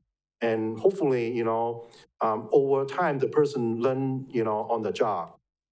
So from mid-2021 to present, we were down to one document processor, one positions, and one document processor, two / help desk assistant. So that's what we have for the last 3 years or so. And that was from the height, when we used to have one IT intern plus 4 document processor at the height of our temporary part-time budgets. So just want to show that, we just did not just lose one, and a half or something. So we've been reducing our staff, as we see the needs reduce. So now, as we are working on budget 2025, because we were facing, shortfall, and also the work is reducing for the document processing. So my recommendation at the time when I submit my budget would be to eliminate the document processor 1 position, but keep the document 2 / help desk assistant positions. So when it get to the city administrator recommended level, of course, Steve is faced with that 1.1 million budget gap, as some of you realize. So he's forced to eliminate that remaining document processor 2 / help desk assistant positions. And then the last council budget meeting, the council recommended to reinstate the document processor 1 positions. And then the 4th level that we will be at, which is tonight, adopting the budgets, certainly is to be determined and finalize what you want to do. So if you, keep everything the same, what are we going to do with that document 1 position? I guess some of you may be questioning that. Of course, most of the project scope that were identified back in 2011 or 2012 are done. Like I was saying, there are still a lot of record types that are not being turned on or put into the system. And we do not intend to turn them on or enable them unless someone come forward with a need. So as an example would be, within this past year, finance realized that because of new accounting standard, GASB, 87 and 96, that has to deal with leases and agreements. They have a need to turn on the record type for contract and leases, so we created that. However, it was not in the sample here because finance happened to have staff that can handle in terms of data entry of those contract and leases. So there's not really a need for a document processor to enter that in. But it's hard to say, if someone else come forward with other record type, that's part of the reason that when I submit my budget, I was, recommending keeping the document processor 2 / help desk assistant. And then I recently did send out an email to all the department division heads to ask them, can you imagine anything else that you may need in the near future? So I got a response from the fire department that they probably have some paper shredding works for the document processor, to do. And then communication department has indicated that they have a lot of old VHS tapes that they would like to convert to digital video recording. So those are, manual but time-consuming tasks that potentially, someone could work on that as well. So I did also have a call with the document processor 1 family earlier today, and she indicated to me that,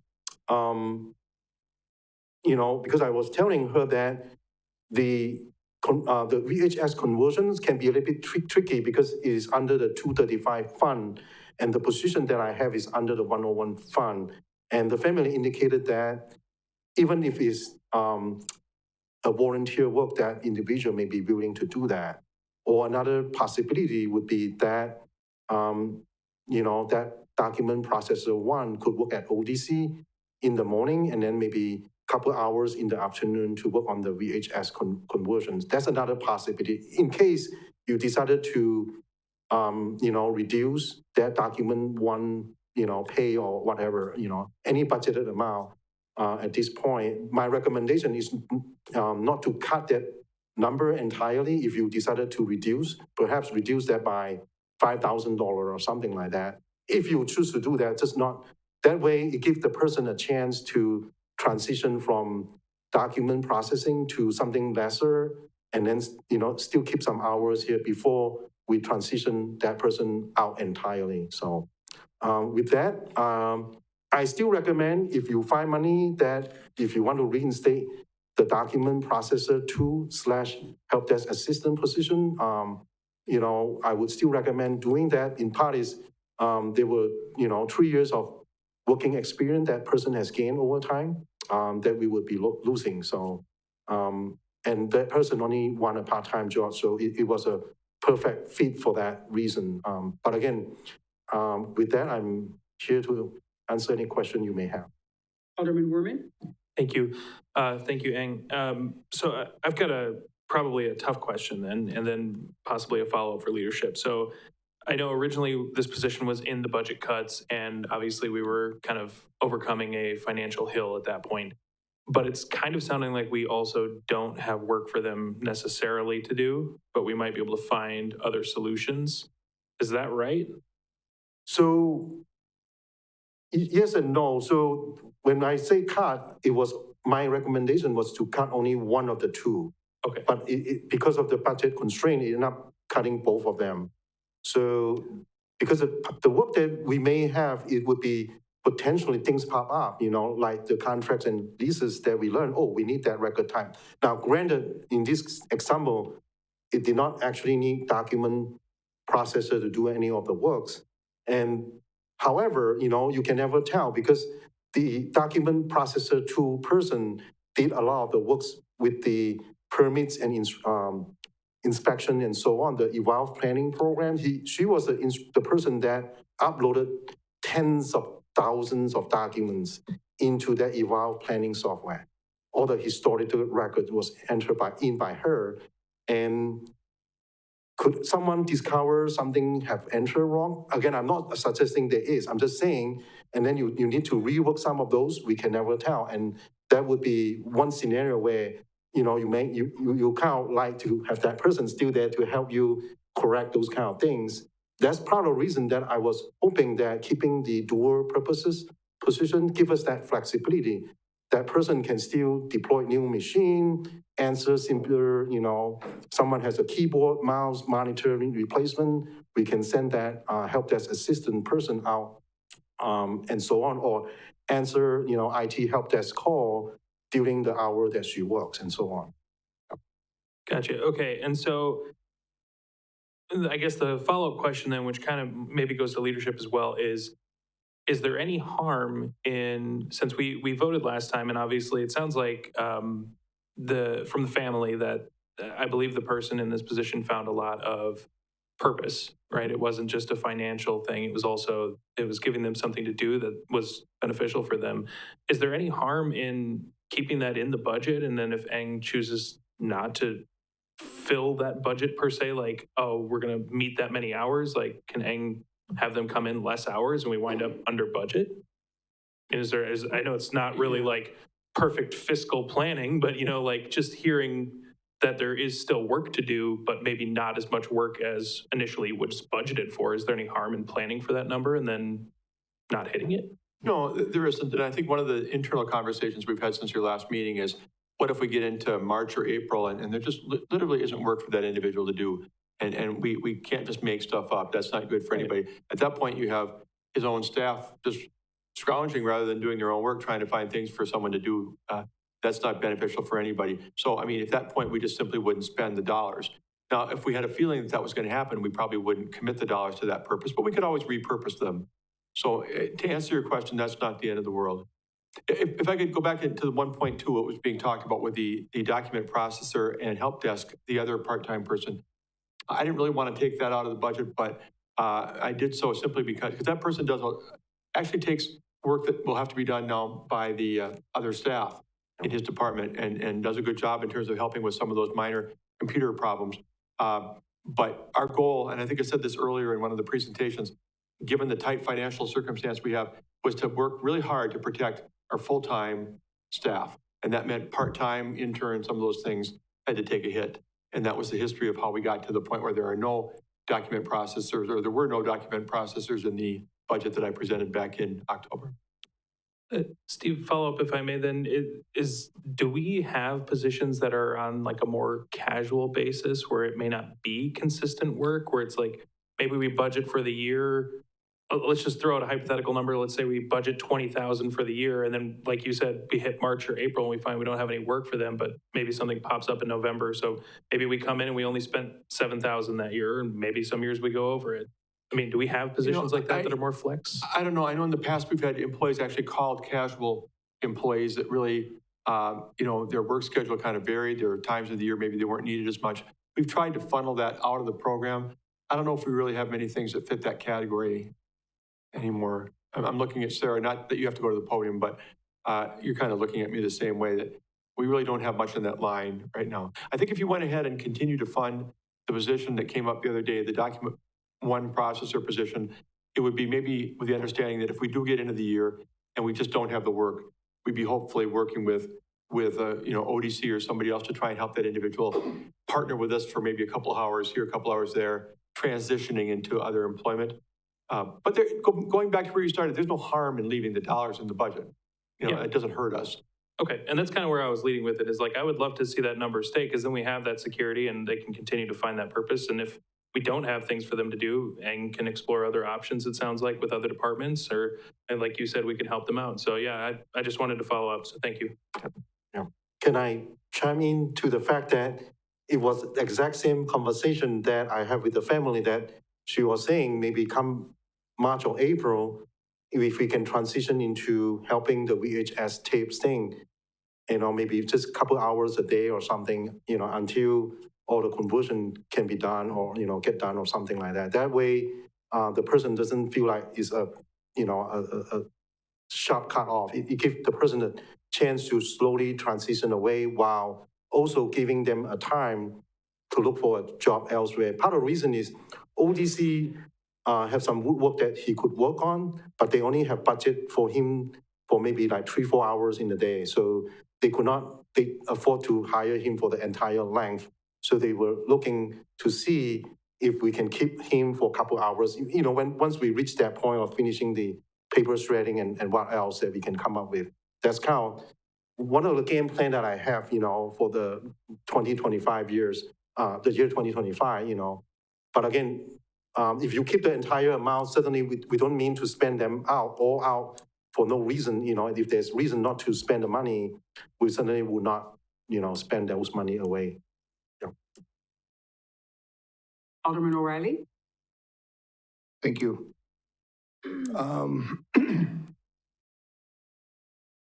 For starters, thank you for another great presentation, and thank you for the additional work into looking into other options. I think that's very important and good to hear. I can say too that through the budget process, it would have been nice to know where your stance was rather than what came, because that would help us as a council a lot. So any of that information that can be brought forward in the future will be helpful. I think the last thing I want to say is I would echo Mr.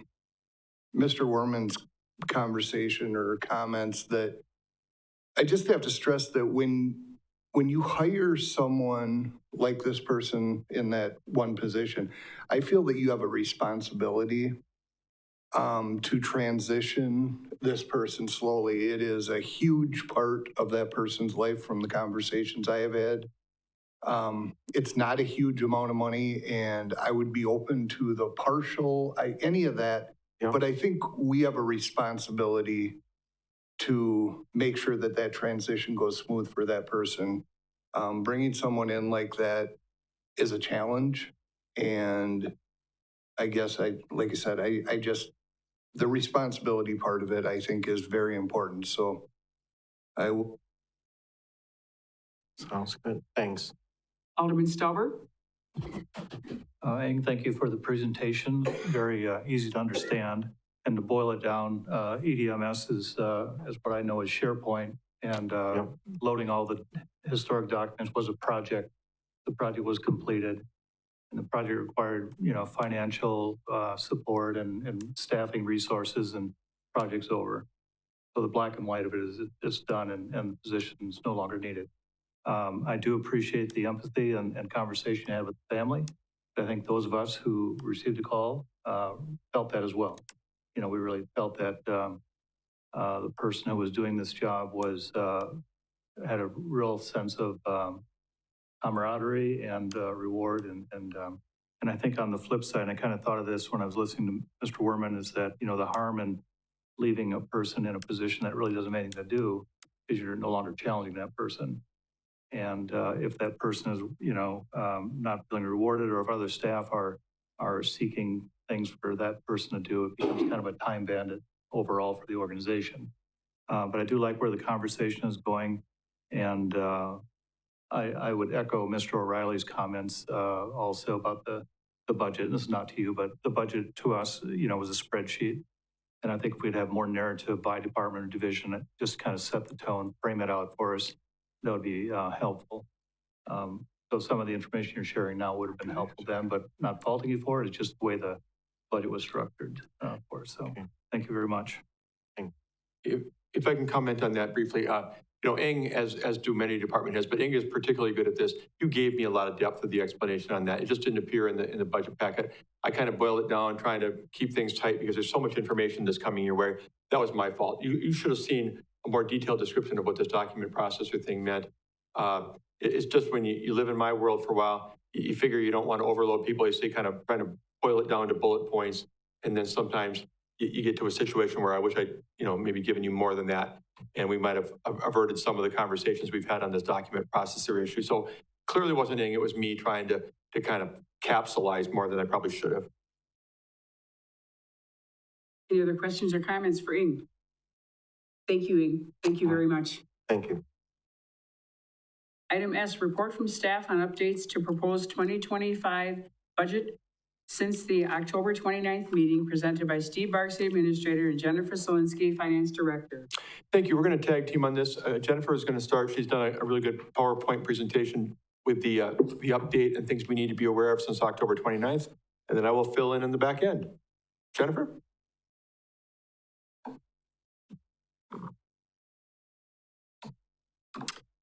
All right, so good evening. I want to go over a few changes that we've had since our last budget meeting on October the 29th.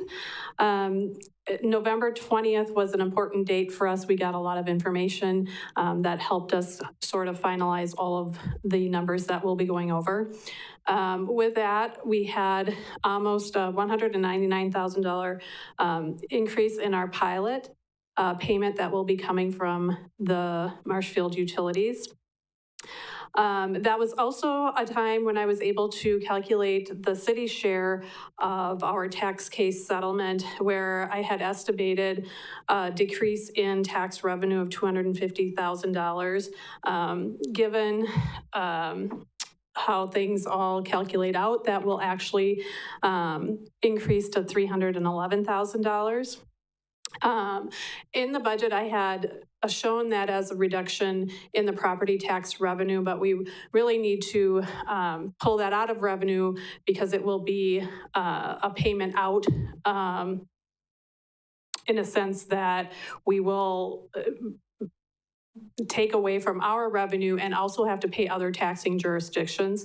The amount that we'll have to pay back, the proportionate share to the district, school district, the county, and the technical college will actually be $785,000, and the city is included in that $785,000. So what we are doing is recording that as an expense in our uncollectible taxes account, and then the payments to the other jurisdictions of the $475,000. It's a payment out in 2025, but through a process, we are allowed to put that back on the tax levy, charge those jurisdictions back, and we expect to receive payment back from those jurisdictions in 2026. So it's an outflow 2025, inflow in 2026. We also were notified that we will be receiving just under $8,200 for a prior year rescinded taxes that was included or added to our levy. And then with all of those changes and reduction in anticipated insurance renewals, including health, property, and liability, we're able to net all of that into an increase in our contingency fund of $163,000. But I do want to call out something that we became aware of today, which would be we need to reduce that by an additional $14,000 due to seasonal pay scale changes that at the time were not factored into the budget. We also increased the public works salaries and related for interim positions that were approved tonight. We had taken away 2 months worth of the director's salary, so we do need to put back money to cover for those interims. That was the summary of the general fund. We do have some minor changes in the other funds. In our public safety grant fund, we have been notified that we will be receiving a grant of $15,000, so we are increasing both revenue and expense for that. We became aware that we will need to increase our borrowing by $3,500 for UW projects. That resulted from a change in anticipated carry or unspent funds in 2024. We had anticipated that they would have 25,000 and they've got about 21,500. So we'll need to cover that for their capital projects in 2025. And then we also had some insurance decreases throughout our proprietary funds in the wastewater, EMS, and internal service fund. We also can firm up what we will be setting aside for budget-based building in future years under the expenditure restraint program. Initially, I had set aside $1.5 million as an earmark place in as of October 29th.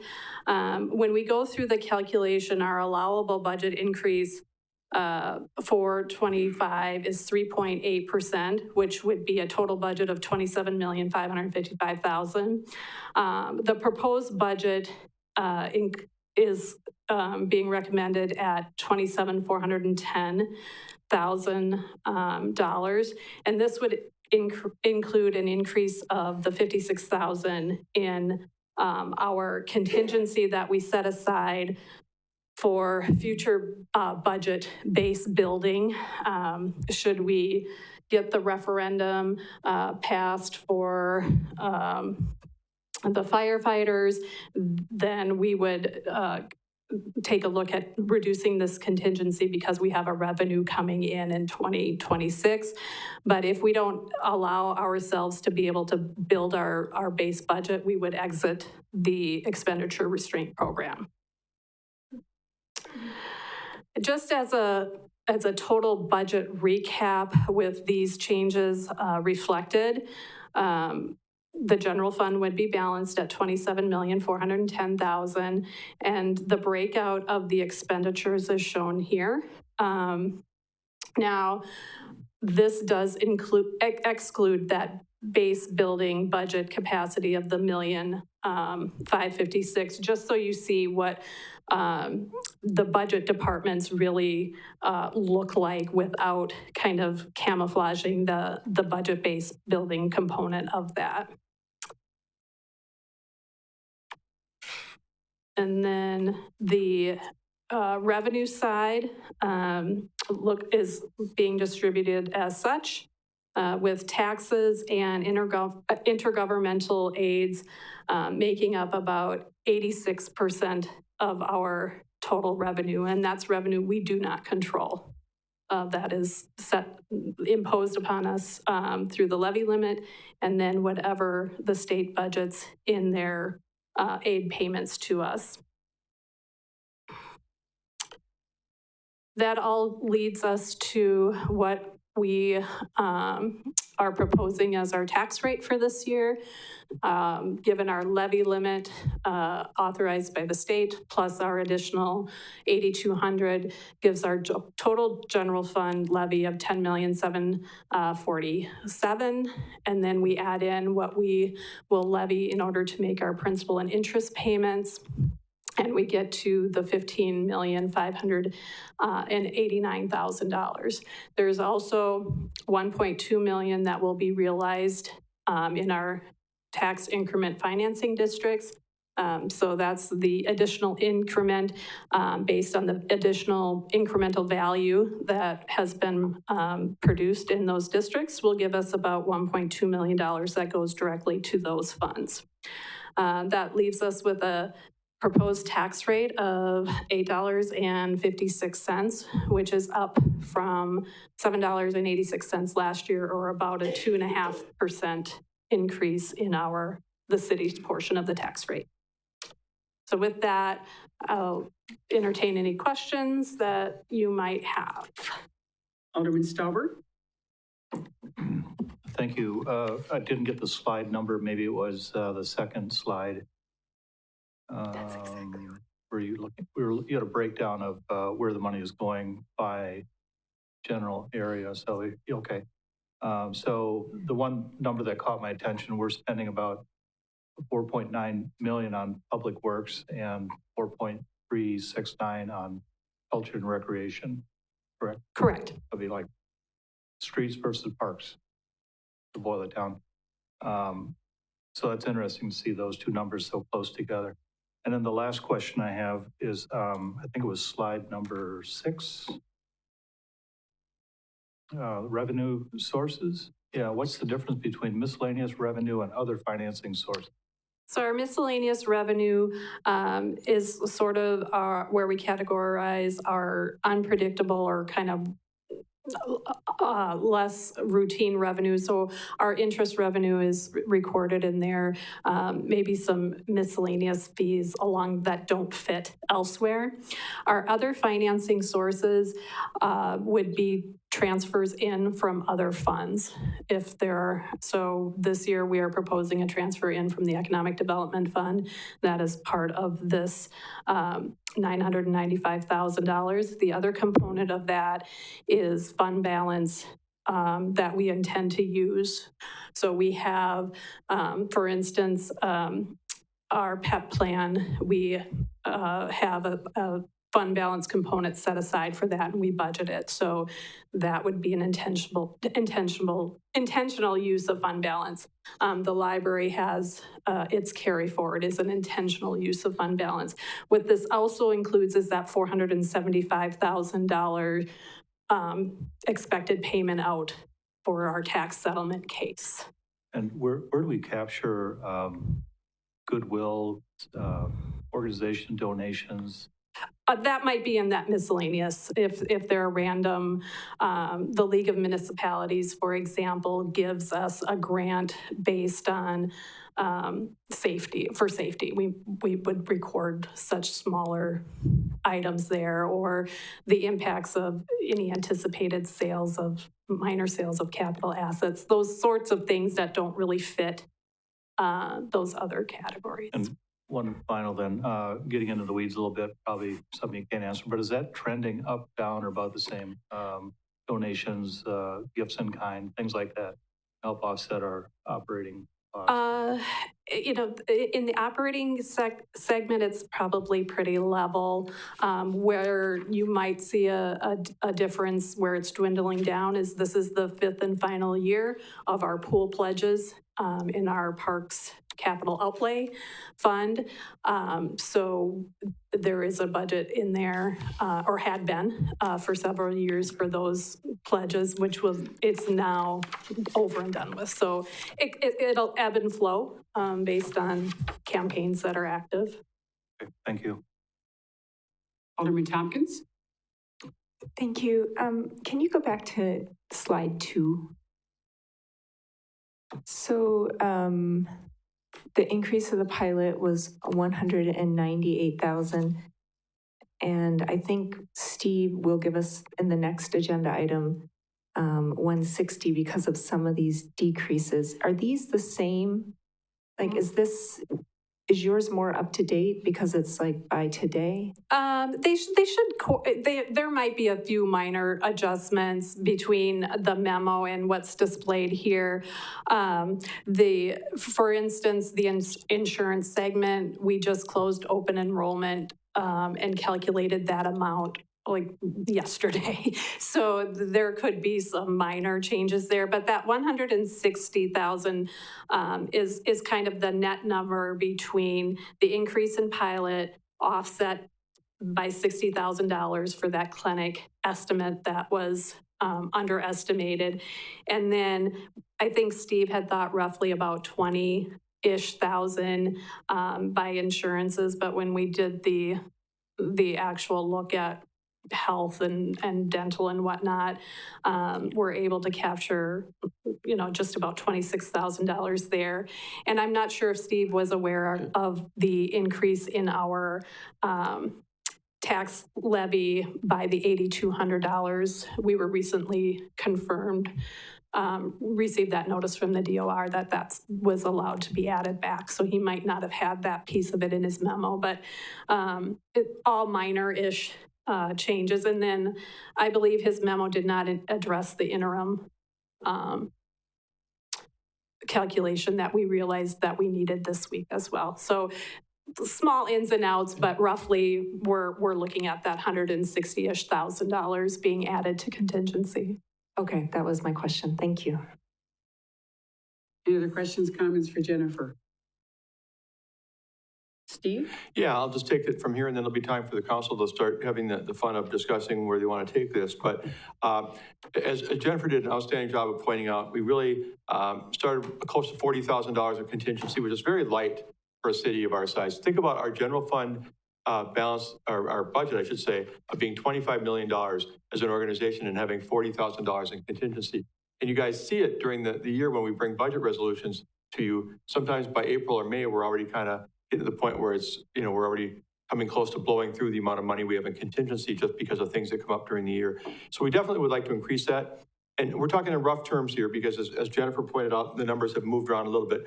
But effectively what we're suggesting that you do is really think of the extra $160,000 as kind of being put aside in a contingency for the moment in your mind, so that contingency is up around $200,000.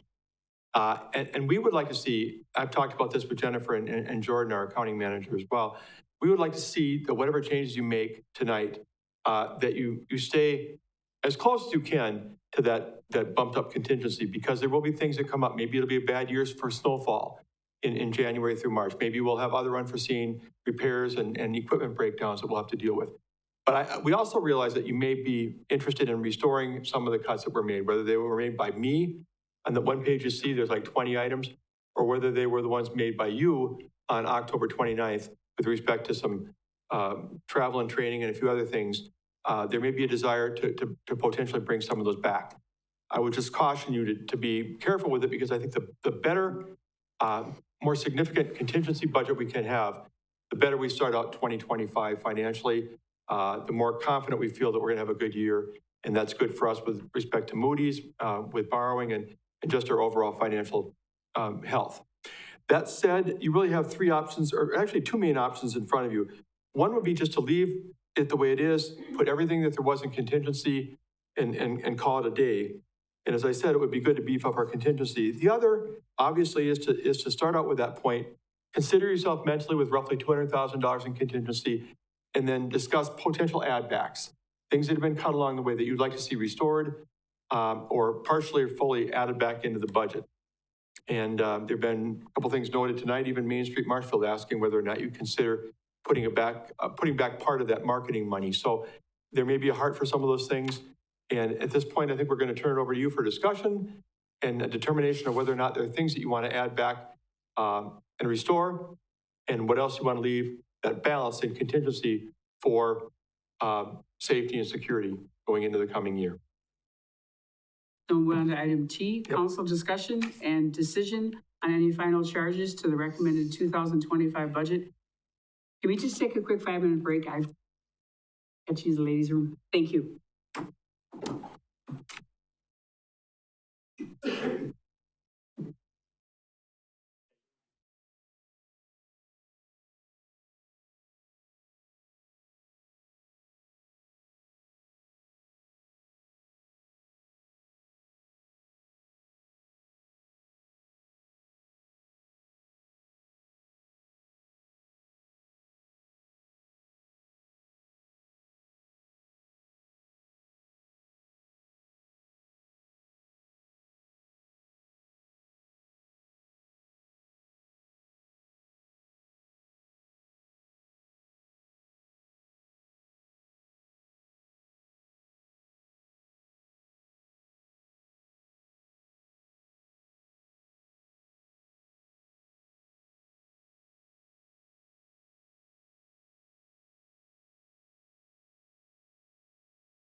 Item T, council discussion and decision on any final charges to the recommended 2025 budget.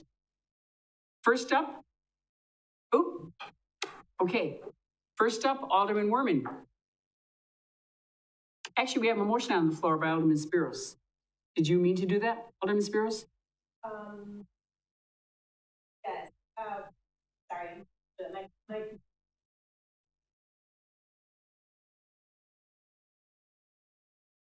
Are we on you right now? That's right. We are on item T. I guess it's not. Okay, so first up, Alderman Werman. Thank you. So part of the talk here was just keeping that contingency up. So I kind of wanted to just talk historically. What have we had for contingency? I mean, roughly over the past, let's just say 10 years. What I would really love to know is on our best years, what was our contingency? You know, like that, where were we doing fiscally best? I came here in 2011, and for most of my first few years, contingency was north of 100,000. You know, in the 125 or 150 range. I see Mike nodding because he was part of those meetings. In more recent years, it's been in the tens of thousands, sometimes as low as 25,000. In fact, I think that might have been 2 years ago or last year, which is dangerously low for an organization with a $25 million general fund budget. Yeah, that'd be the best guess over the past decade. So is there an established standard of what you should have as a contingency? Like, is it percentage based? Is it, you know, just dollars, simple dollars? You should have this much in contingency. And I'm just asking because obviously we're in a very different position than it sounds like we have been in. There's a standard we use for what we want in general fund undesignated reserves, or, you know, spendable dollars, if you will. And that's based upon, you know, 25 to 30% of our annual operating expenses. That's what the auditor wants. But contingency is a different thing altogether. I think that just based upon, and I suppose we could compare ourselves with other organizations if we did a survey. I'm not sure if there's a right answer, whether it be X percent or whatever. I can tell you though, anything less than 1%, which is where we're going to end up here regardless, is a bit tenuous. Okay. And I think my follow-up question is, and I think this came with just as an open discussion, not necessarily a recommended action, but if you had to give your professional opinion, is there a number that, I know we said stay as close to that as possible, but looking at this list that you handed out for the priority list, is this what you would suggest and say, I would love to see these things go back in and still feel comfortable with where the contingency's at? And I feel bad because I'm kind of putting you on the hot seat, but that's what I really want to know. And for those who aren't seeing this, I got 3 department heads gave me their thoughts in terms of how they would prioritize if we could add something back. In fact, I'm looking at the 3 right now, and I want you to see that. So if you go back and add some items, that's what they would recommend, whether it be from their department or outside their department. That was not meant to be a recommendation on my part. If you're talking about $160,000 additional contingency, which would bring us from roughly 40 to roughly 200, I would like to see us at least in 6 figures of adding at least 100,000, if not more, back into the contingency to get us to 150 or something of that nature at the lowest. I think that would be a healthy contingency that would allow us some additional spending if there's things that you see fit to restore, for public facing purposes or whatever. That's just my rough thought. But honestly, on behalf of Jennifer and myself, the more that can be kept in contingency is good for us on the long run. But I realize that you guys have to answer to the public in terms of the services that maybe are being trimmed in some cases or things that we're not doing that you think we should do. And so you definitely have some room to work if you want to. I hope that helps. Is that it, Alderman Werman? Okay, thank you. Alderman Spiros? Thank you, Madam Mayor. I would prefer to leave that money in contingency because I can kind of see some things that are coming up this year that I could see us having to have some extra cash. We have, the whole situation with 2nd Street and Winebrenners, and we know there's going to be costs there that come up that we didn't anticipate, or hopefully if it's moving along on a good pace. We have the police department relocation. I think we can probably all expect there's going to be some some things that come up in all of that. So I remember the days of having over 100,000 in contingency, and it certainly did make decisions easier throughout the year.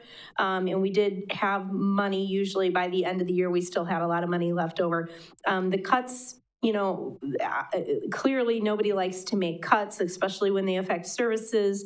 But we all also know that the cost of everything went up over the last few years, and, you know, our revenues just couldn't keep up with our expenses. With that said, I would prefer to put the money in contingency and keep the budget as proposed on our last meeting. Alderman Tompkins? Thank you, Madam Mayor. This budget cycle was quite severe. We cut a lot of things that the public will notice. We cut a lot of things in a lot of positions that our departments are going to notice. And I do feel that with this pilot coming back with more money, that we should ease the severity of those cuts. Even if we were to leave contingency at 100,000, we would have 60,000. So I'm gonna make a motion. Just a couple motions. The agenda says it's the discretion of the council.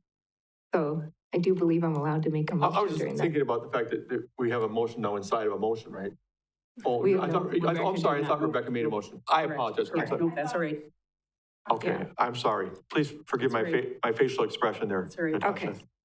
So I would make a motion that we add $25,000 back to Parks and Rec. The two park seasonal positions, those are, I listen to the Parks and Rec every spring talk about everything they have to do to get all of the ball fields and Van de Hay ready and all the trails ready and all the playgrounds ready. Those two seasonal positions are the ones who empty all the garbage on the trails, empty all the dog things. Like, they are actually really important, and people are going to notice if those jobs aren't done. So it would cover that. It would also cover the intern for the zoo. The zoo has so many animals. Part of the reason our zoo director resigned, our last one, is that she was burnt out taking care of all those animals. And that's a really important position, to make sure that our zoo is healthy and functioning and that these animals are cared for. If you think about, gosh, we spend 3 hours a day taking care of one dog. I also feel that the department head training, I mean, it was just such a noble example of leadership that the department head gave up his training. But after going to 2 conferences this fall where I networked with so many people across Wisconsin and brought back so many ideas and so much information for different department heads, I really think it's important that we allow our department heads to go to their meetings. So, and then I do believe that covers those things. So 2 park seasonal positions, giving the intern for the zoo, the department head his education, and then also just letting Wenzel Fountain, they might not use it. It might be a rainy summer, that might come under budget, but it is crazy to build a fountain and then not even let it turn on for people. And that is the one place you can go to cool off in the city without having to pay money. And so that is really helpful for families that are on a tight budget.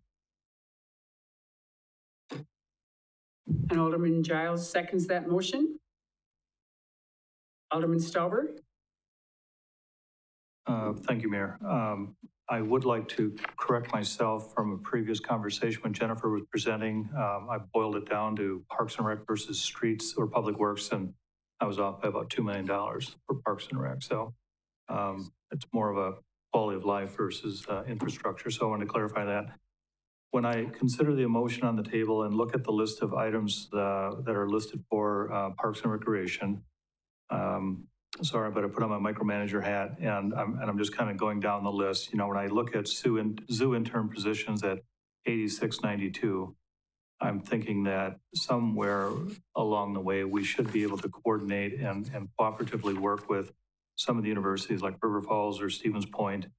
It's a heck of an opportunity to work at the Marshfield Zoo, and I would hope there'd be other ways to fund those intern positions. The special events and programming, similar. I look at, is there a sponsorship that could help out with that, or is there coordination with other groups? I had on my list Pickle Pond Warming House. Why have a warming house if you can't use it?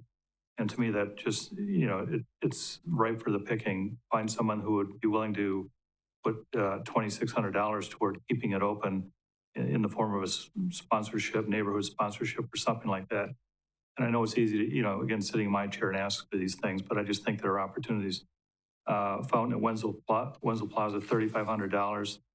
The utilities, Marshfield Utilities, looking at ways to get into more economic development. And, we haven't even asked them for financial support on funding Wenzel Fountain. And we're using a lot of water there, so it just seems to make sense. So these are I guess, ideas that I would have to think outside the box, find partners who might be willing to sponsor short-term, long-term, maybe get their name on some things and take advantage of other funds that are out there. Thank you.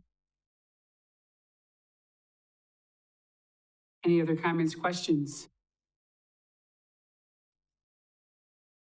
Yes, Steve. I just want to say one thing too, and I should have said this in my comments initially when we started this phase of the discussion, that, monies that are left in contingency, we believe that's the best place for them right now, largely. That doesn't mean that sometime during 2025, if things are going well, you can't take a look at that again and potentially allocating something toward another project if you feel comfortable financially with where we're at.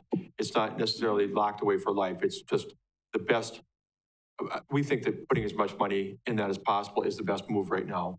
I should have said that earlier. I'm not taking away from any of the motion or conversation right now whatsoever. I just wanted to make that point, that it's not a forever decision. It's just what we would advise for most of the funds right now.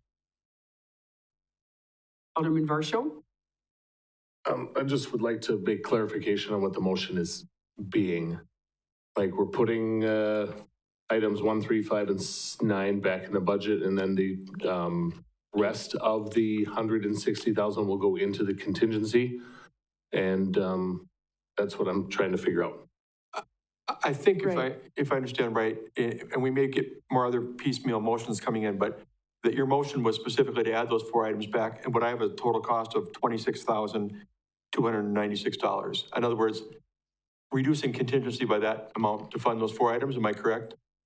Yes, those 4 only. So the ones that Mr. Stauberg spoke about were not in the motion, just 1, 3, 5, and 8.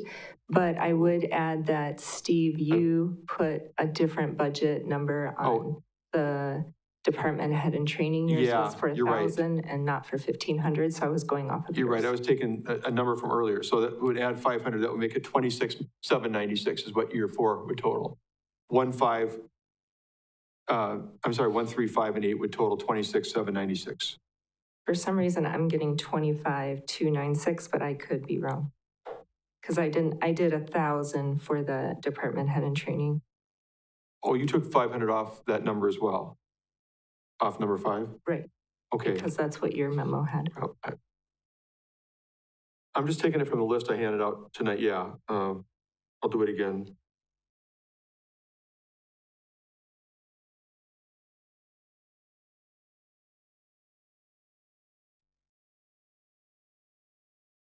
Yeah, I'm getting 26,296, 13,104, 86,92, 1,000, and 3,500. I'm getting 26,296.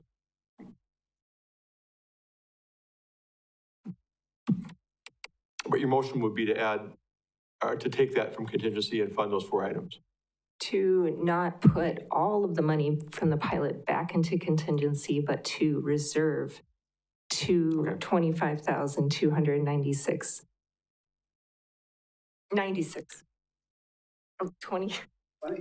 26. I'm getting 25,000, but anyhow.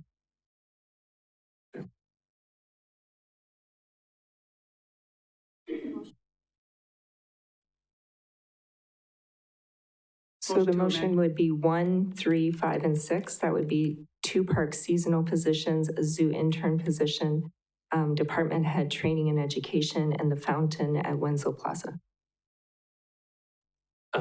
For the proposed amendment, is it possible to amend to break these into individual motions?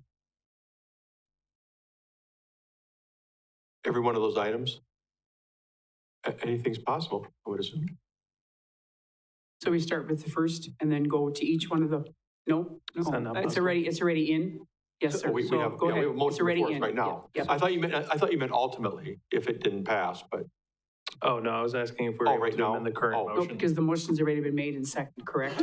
Correct. You could amend it to break it. You could bring some kind of an amendment to it, but like the way that it is, that's her choice to bring the motion the way she wants. It could be a strategy wise, so you can't talk to the chair to do it in a particular way. So you'd have to. Oh, I did hit the amendment button. I was asking if it's possible to amend it to be individual motions. That's what I wasn't sure. Yeah, I mean, procedurally, that's probably not the right way to do it. Copy. That's fine. Amendment rescinded. Thank you. So we do not have an amendment. Okay, so we have a motion and a second. And just one more time, would you please read what that is? Thank you. We have a motion to add back to the Park and Recreation budget $26,296, specifically for the 2 seasonal park positions, the zoo intern position, the department head training, and the Wenzel Plaza services. Any other discussions or questions?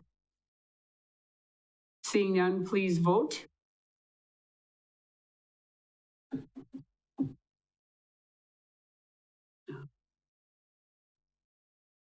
Okay. That motion passes. Good to me.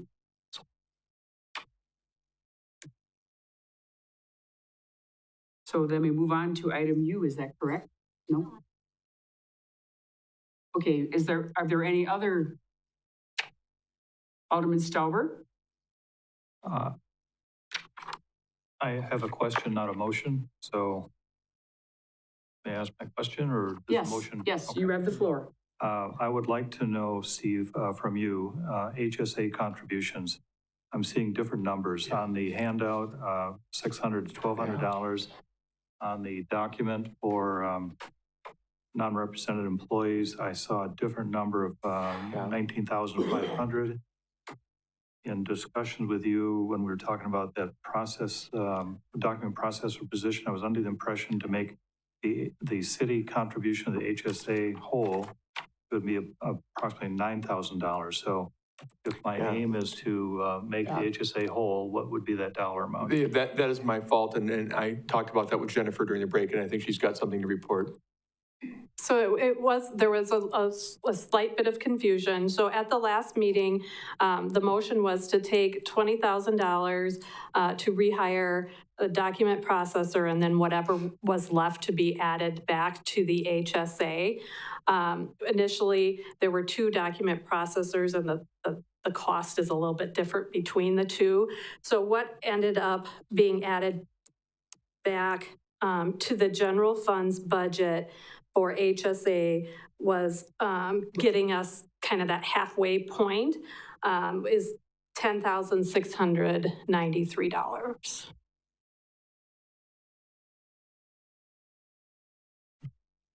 So if they want to get back, I'm not sure if this is your intent, to get back to 1,200 or 600, you're wondering what that would take? Then it's going to take that. That's the number you said. Right, it's going to take just about $11,000 to make that whole to 1,200 and 600. Okay, thank you. Thank you. And you have your motion button pushed, is there a reason? Yeah, if I have the floor, I'll make a motion then that we allocate $10,700 for the city contribution to the HSA. And I'll say that we're kind of on the disadvantage scale when it comes to wages, and I think this is only fair to make our city more attractive for future employees. And a second by Alderman Curran. And then you wanted to speak also? Yes, sir. You have the floor. Okay.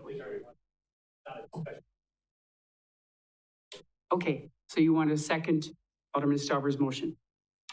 Any other discussion about Alderman Stauber's motion? Seeing none, please vote.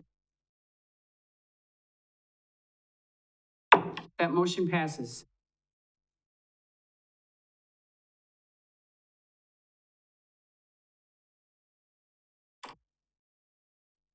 So we are now down to $166,340 in the contingency fund.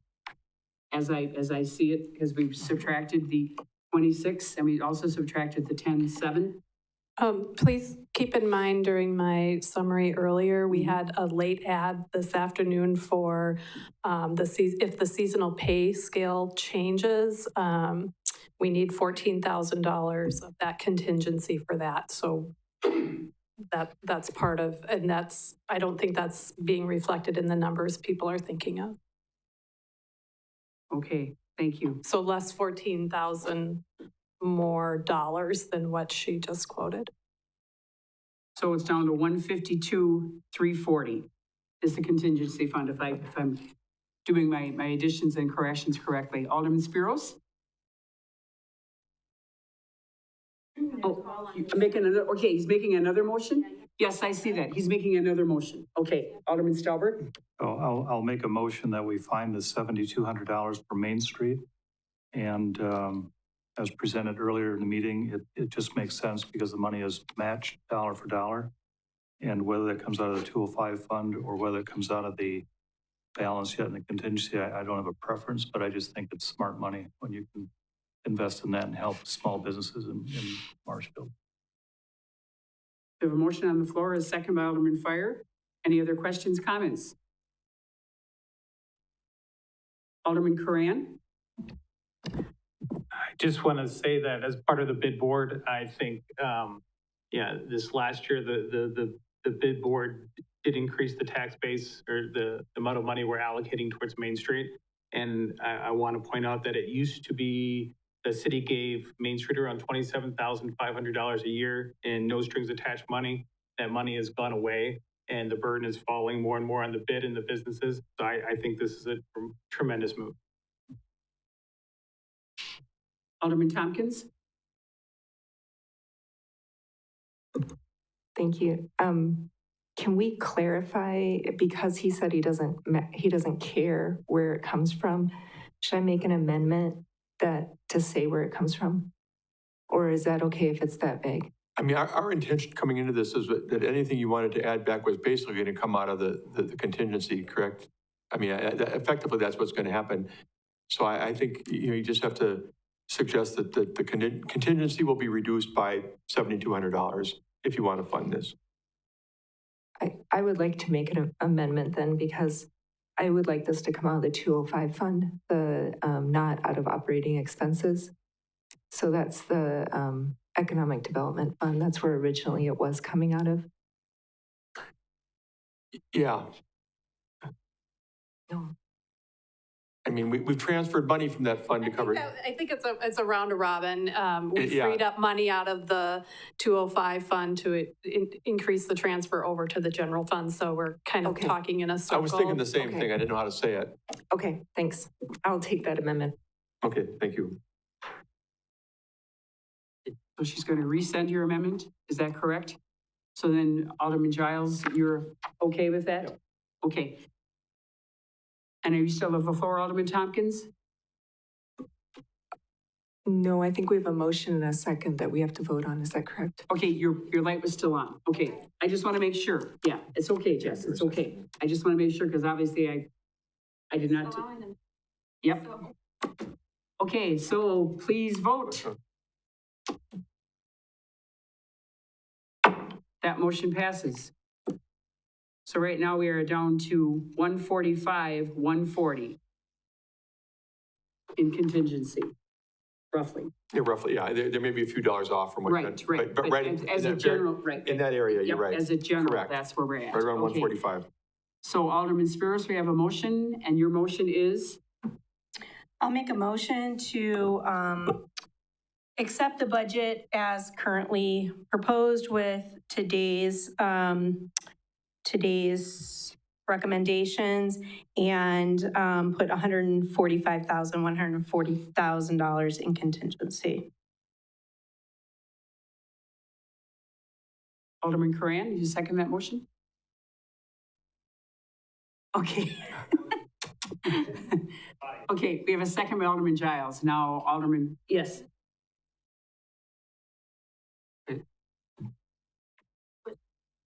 What she's recommending right now is actually item U of the agenda, and we're still on item T for discussion, so I don't Then, yeah, be think out she of can order. do that right now. Although you should be. Okay, I thought we were, okay. We're still in discussion. Okay, Item.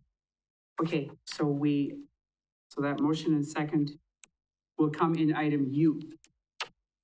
If that so works. If they are ready to move on from item Correct, T of correct. the agenda. So Alderman Tompkins, Actually, I'm not ready to move on, but I think Mr. Coran is probably before me. okay, I really wish we could get this. I'll withdraw the motion. That makes it easier. Thank you. Okay, Alderman Coran, you have a motion? I would like to make a motion to put back the Human Resources Conference and the IT Conference funding of $950. I think IT is extremely important with ransomware, all kinds of information they can learn. And with the new administration federally, our trade group is advising us to be very watchful of many changes in human resources, including changes in overtime with exemption employees. There's going to be a lot coming down. I'd hate to lose that for $950. We have a second by Alderman Stauber. Alderman Tompkins? Yeah, the light is on, so I have no idea what's going on, and I apologize, Jess. I'm as baffled as you are, so I'll just not even look at that. Alderman Spiros? I'm sorry, I don't know your. I appreciate everybody's, opinions here, trying to get everything back into the budget that we worked weeks and weeks and weeks to cut. I just want to remind everybody the number of conferences both of these departments have scheduled. They have a tremendous amount of conferences that they're allowed to go to. Much of that information is overlapping. We're getting right back into a habit of spending it all. What happens if the referendum for the fire department doesn't pass? We've put nothing back. We're just going to continue to nickel and dime this contingency on all this little stuff when we have big things still coming up this year. So I'm just going to caution everybody. I know what you want to do. I know you want to give everything back, be the heroes, do all that kind of stuff, but we have to save for a rainy day.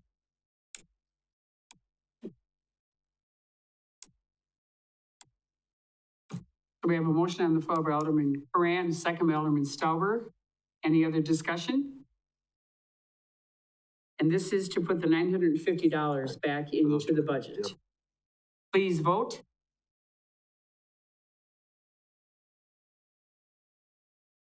That motion passes.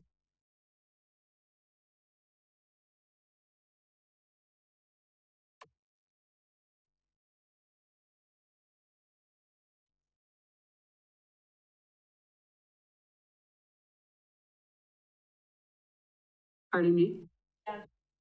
We are down to $144,190.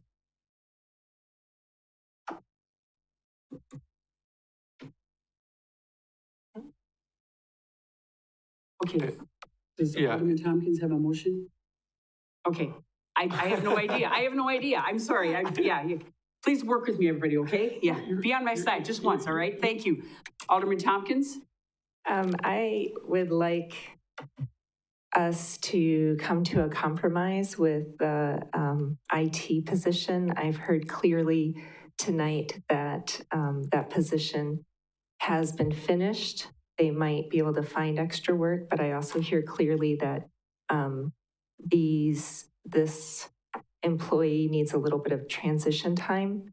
I also heard very clearly that Ing would really like to have the help desk person. So my proposal would be that we fund both positions until the end of March, which would give both people time to finish up any projects that might be available, but also time to find new jobs. We have a motion and a second. Alderman Stauber? Any idea the dollar amount? Wait, what's the translation dollar-wise for that motion? It would be a fourth of the year. For the two positions, a fourth of, yeah. Right. I want to say it's somewhere in the neighborhood of 7,000. Okay, as opposed to fully funding for the year was? Roughly 25 Okay, for both. all right, thank you. I support the motion. I think it's a reasonable and a reasonable gesture, transition. Any other questions, comments? Seeing none, please vote.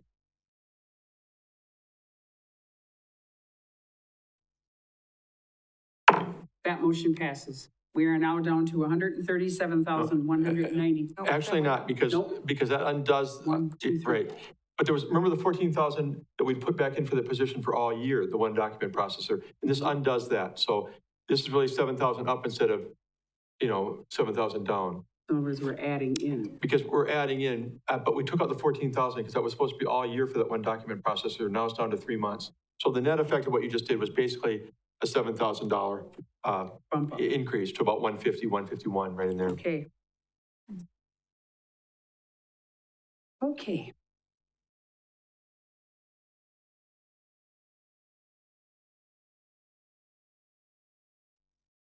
Any other ideas, motions, seconds? Pardon me? Can't see it. Your motion? Sorry. Yeah, we just did that. Was that went over? Yes, we just did that. Yeah, that's okay. I know this, yeah. Okay. It's probably me stepping on that button. I'm only kidding. I'm really not, no. Okay. 90. Okay. So right now we're at 151, 190. Any other motions, comments, questions about the budget? Seeing none, move on to item U, and we'll do that.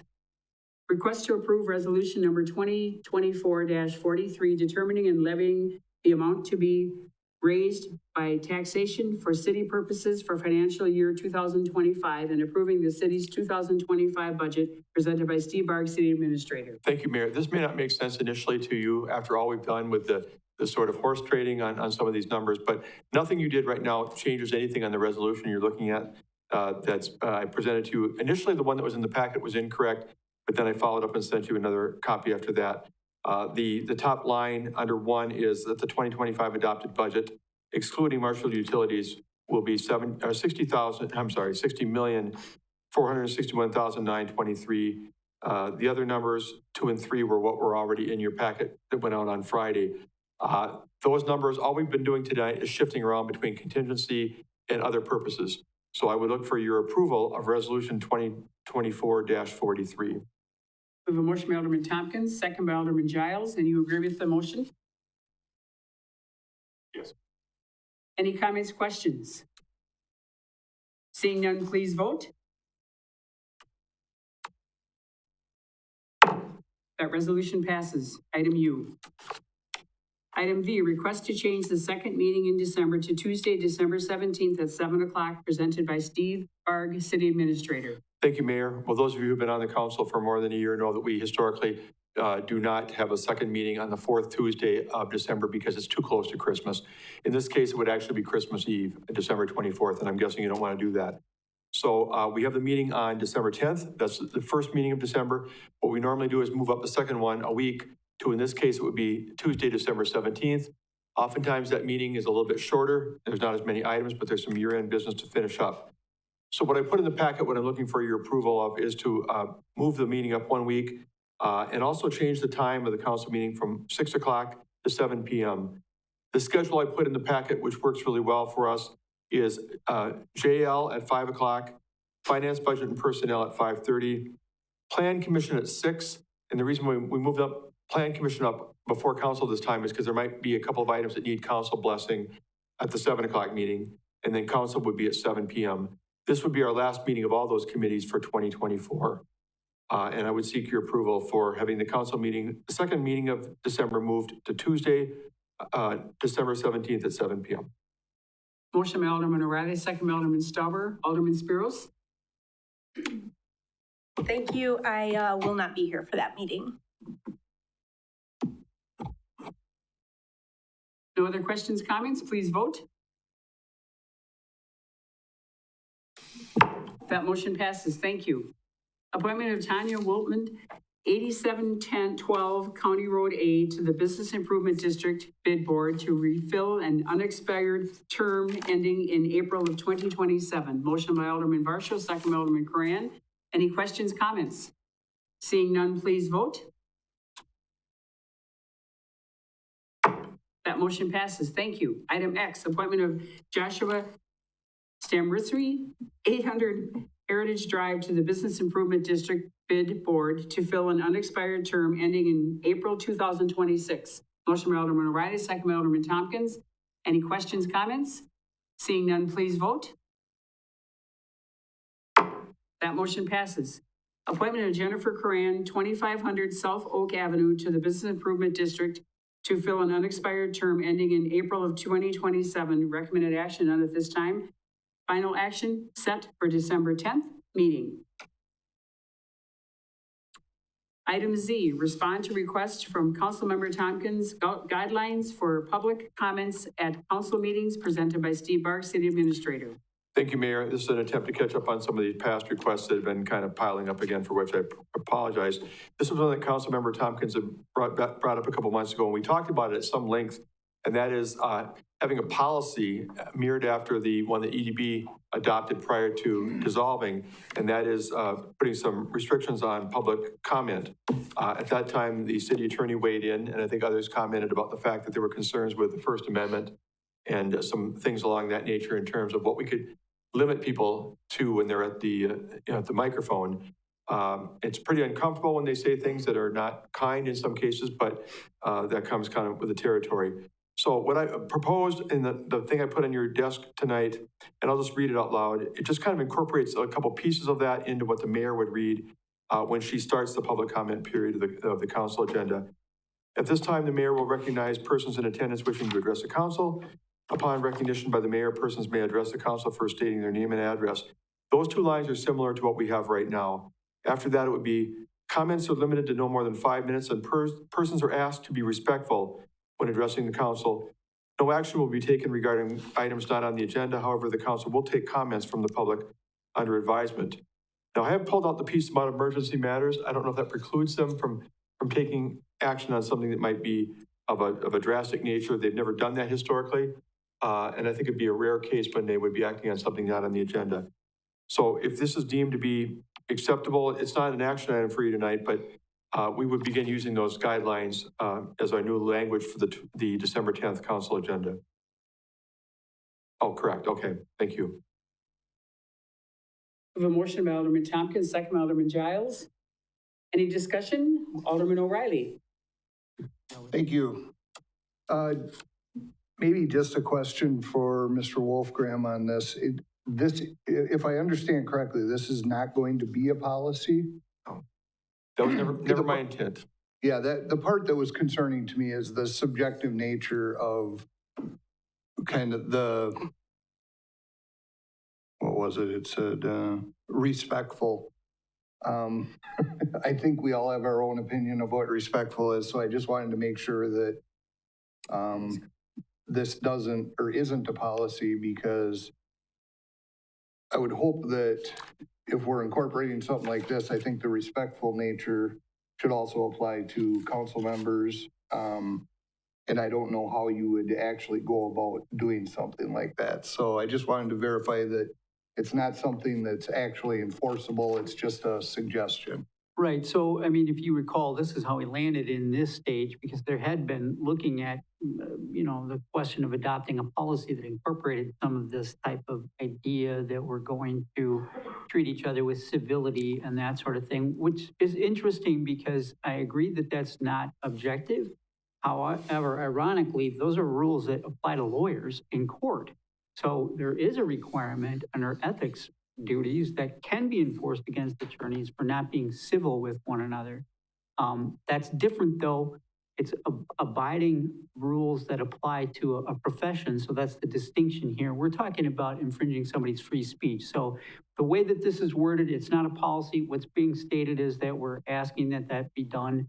And the only thing, as part of my opinion that kind of gave rise to doing away with a, strict policy in regard to this, really the only thing you could regulate once you open this up as a free speech forum is something that would interfere with your proceedings. So if somebody is being threatening, if somebody's engaging in disorderly conduct, something like that, where we couldn't carry out the proceedings or it's otherwise dangerous to somebody, well, then you can stop it. But otherwise, we've opened this up as a forum to the public to address the council. We don't have to do that, but once you do, then the rules of free speech apply, and you can't restrict it based on content unless that content would be otherwise dangerous to people or would interfere with the proceeding. Clarify the motion, yeah. I'm Clarifying Natasha's motion. Could you clarify your motion? I would propose that we adopt the proposed language. I would just add that we add a sentence, please note that the council will not respond to any of your comments. Because sometimes people ask us direct questions and they think that we'll be able to speak back to them, but we can't. Oh. Okay, So but that if we would have just- it, the original was the council may act on emergency matters. So if there's an emergency, shouldn't that stay in there? I would like a sentence so that people are aware that we will not speak back, engage, whatever the wording would be. We can leave that up to you guys to put that wording in, but just so it's clear, it's happened at multiple meetings that I've been in, not just council, but people expect us to start a conversation. Yeah, we can definitely add that. And just, yes, please. So, leaving it up to wording, you've addressed the wording that the council will not respond. I think let's not leave it up to us changing that. So you adopt what this language Just is gonna say, be. just say, And that's, so you've got this wording that came in that was proposed, it was passed out to everybody. With the exception of that amendment that's now made, which will be, I just want to make sure we get a clear record on this. So that's what would be added to there. If somebody wants something else or whatever, then that would have to be discussed and proposed, but otherwise, that's what you've got. I realize that Lois was mentioning that we had this other provision in there about emergency matters. My understanding is you took that out. We don't want to inadvertently discuss that or put that back in unless you intend to do that. So you've got the wording that has been proposed. You added in the sentence about that the council members will not respond, and that's where we're at, just for record.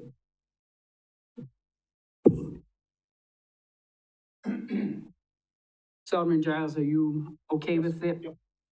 Okay, would you please read that motion, Jess? Thank you very much. I'm not going to read the entire comment. It was the comment as proposed with the addition of, please note the council will not respond to your comments or questions.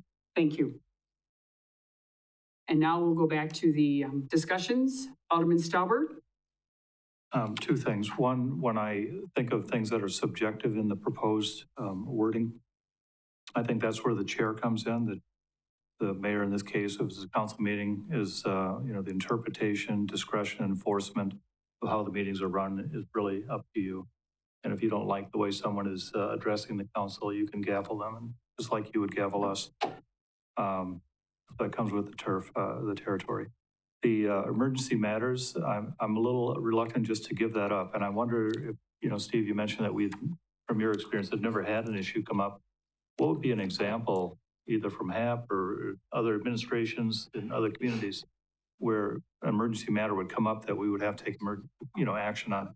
So to address that, part of the reason why I want to make clear that we hadn't put that in, so I didn't want to get us jumped. You could put that in, except here's my thought, and I haven't given it any thought until this came up right here, right now. Okay. All right? So I didn't look at that. I think if there was an emergency matter that we had to take action on in the council, we could do it. But you're now talking about something different than what the purpose of this language is, because think about what you're doing. This isn't an agenda, this isn't time, this is wording that would come up when the mayor is sitting down in the chair and is going to make an announcement for a meeting. The idea that she would mention at that time, we're not gonna take any act except for emergency matters. Why would you say that in the beginning of the meeting? If you have those emergency matters, they're gonna come up and you're gonna have them and they're gonna be part of the agenda, even though you might not plan it. Now, a statement could be made at that time, we've got an emergency matter. You could literally say that. But designing this as language to address that doesn't make any sense because you'd literally be saying it every time when it doesn't apply at all. Yeah. That's my thought. And I'm thinking that emergency matters probably can be handled 2 hours before the meeting even begins. Correct. And what you're now talking about, though, is really a question under open meetings law, not, so it's about the agenda. It's really about that. So reading it in front of the meeting, it doesn't make any sense. And we'd have to address in a given situation whether something's an appropriate discussion without an agenda item under open meetings law, right? Here's an example. We're being bombed right now, and we need to vote on whether we're going to cancel this meeting, or we're being bombed right now, we're going to decide whether or not, something that's very much a risk to the public or something like that. I wouldn't even say that we went through one emergency with COVID. I don't think that's the same. I think you're talking about something that's truly an imminent risk, but we don't have to address it until we get, somebody making fun of me. No, I'm not. No, you're good. You're hired. I'm just picturing having to vote on whether we leave if we're being bombed. So just. Oh, let's stay right here. It's no big deal. I'm leaving. Yeah. We got a couple I'm right firefighters behind who you. will We're help with us you. out. No problem. At least a 5-minute recess, right? Yeah. 10 minutes, yeah. 10-minute recess. So the motion does or does not include that afterthought? That is correct. Tompkins. It does not. Okay, thank you. Alderman Werman? Yeah, I was just literally going to comment in favor. Steve, I don't know if you wrote this up, but I thought this was a great middle ground for all the discussion that we had. There was a lot of talks about being respectful without limiting freedom of speech. So I thought this really nailed the whole purpose of what we were looking for. Thank you. Any other questions, comments before we vote?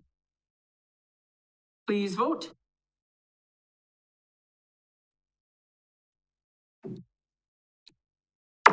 That motion passes. Okay. Double A, respond to request from Councilman Tompkins, Daniels Addition subdivision update. Thank you, Mayor. Well, this was another item that was brought up under items for future agendas by Councilmember Tompkins. And again, trying to catch up on some of these that have come up over the last couple months or so. I'll be kind of brief. It's obviously at the 3-hour mark of the meeting, but this is our project for, I think most of you know, the northwest corner of 5th and Lincoln, 23 single-family lots. It was constructed in 2021. I believe the infrastructure was finished in fall of 2021. We have 12 of the 23 lots sold to date. 6 of those lots that have been sold have been built upon. There's homes on them. The other 6 do not have homes on them, and I'll talk about that a little bit more here in a minute. We have 2 lots that were sold and have since been repurchased under the development agreement that says if you're not going to go forward, that we have the right to repurchase, and they voluntarily surrendered those lots. They're now back on the market. 2 other lots were pre-sold, they're pre-sales agreements, but the buyer, so to speak, never went through with it, so no closing occurred. Letters have now been sent to going back to the 6 that have been sold and not built upon, letters have been sent to those owners, giving them until the end of the year to make a decision as to whether or not they are going to work with the city to resell those properties back to the city, less the $5,000 that we get to retain. So in other words, if a lot was $45,000, we'd be buying it back from them for $40,000 if that were to occur. And they either have to do that or they have to sign a new development agreement, a tighter development agreement with us that I've worked out with the city attorney, a little bit more binding in terms of the expectation of them completing the project in a timely manner or else having some penalties. We've gone through that, I think, in closed session here before, going back into the summer, what that agreement might look like. The one person who had done the pre-sale with us and didn't move forward, I have contacted that individual. That person does not own the property. I've indicated that I'd like to see them within the next 30 days, decide whether or not they want to move forward with the purchase and construction on those lots. Otherwise, we're going to go ahead and remarket those as of the first of the year openly to anyone. The challenges we have right now, they've gotten a little bit better. I think back in 2022 and early 23, market conditions were not working in our favor. Interest rates on mortgages have been high. They still continue to be somewhat high. I don't follow them on a daily or weekly basis. But there's been some challenges in the housing market. The latest issue we have, I might as well just say it, is that the solar panels put on by First Presbyterian Church, and I'm not knocking them at all. But if you go into the development and you look at the north lots, they're pretty close and they stand out a little bit. That's going to make those lots. And I think there's a handful of those on the map that I gave you that are available in that area that may be more difficult to sell. And a couple in that area that have been sold that I think the developers may turn back to us as a result. But we're trying to market those as actively and aggressively as we can. I would propose that the next update to the council be at the meeting on January 28th. By that time, we'll know whether those people are moving forward or looking to resell, and whether we've gotten them locked into new development agreements to build new homes in 2025 or very early 2026.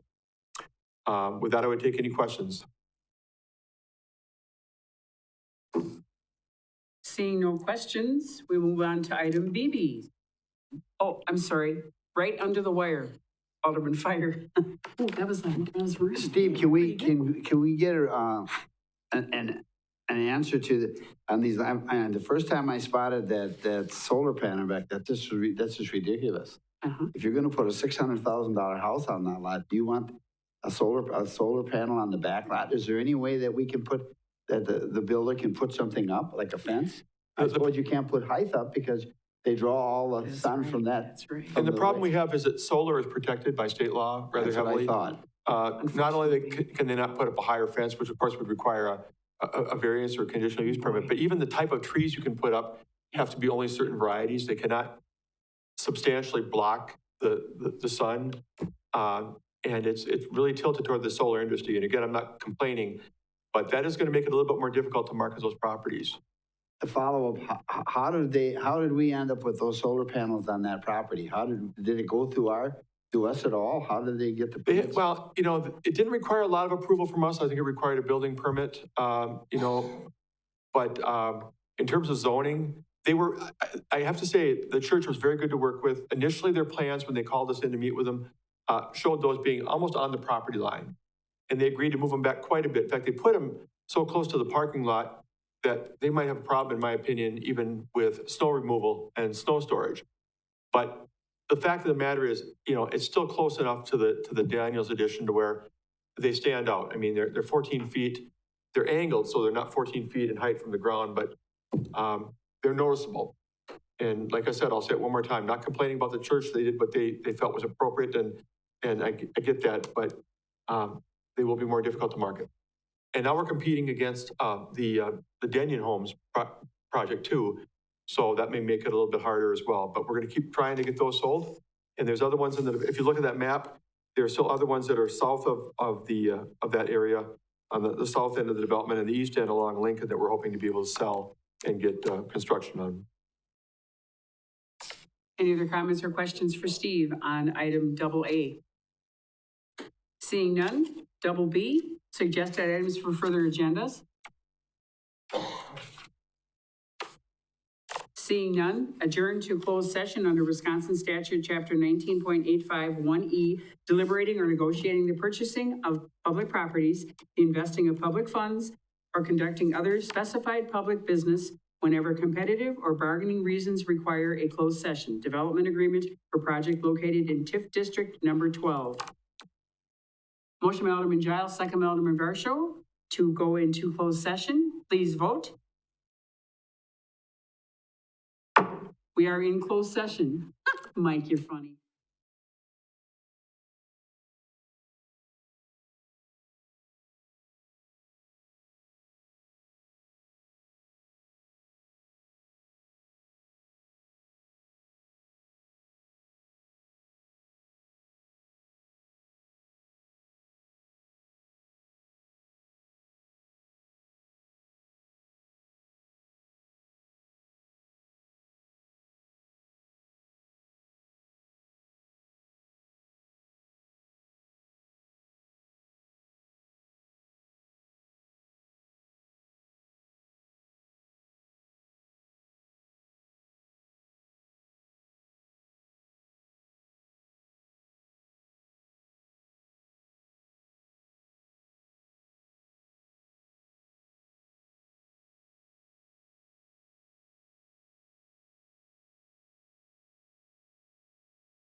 floor by Alderman Spiros, and your motion is? A motion to approve the development agreement as presented in closed session.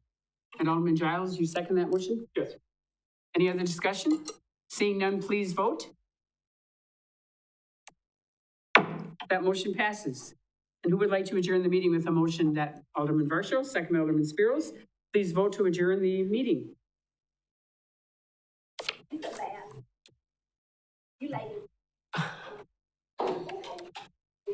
Please vote to adjourn the meeting, and we are just about there, and we are adjourned. Thank you. Brian.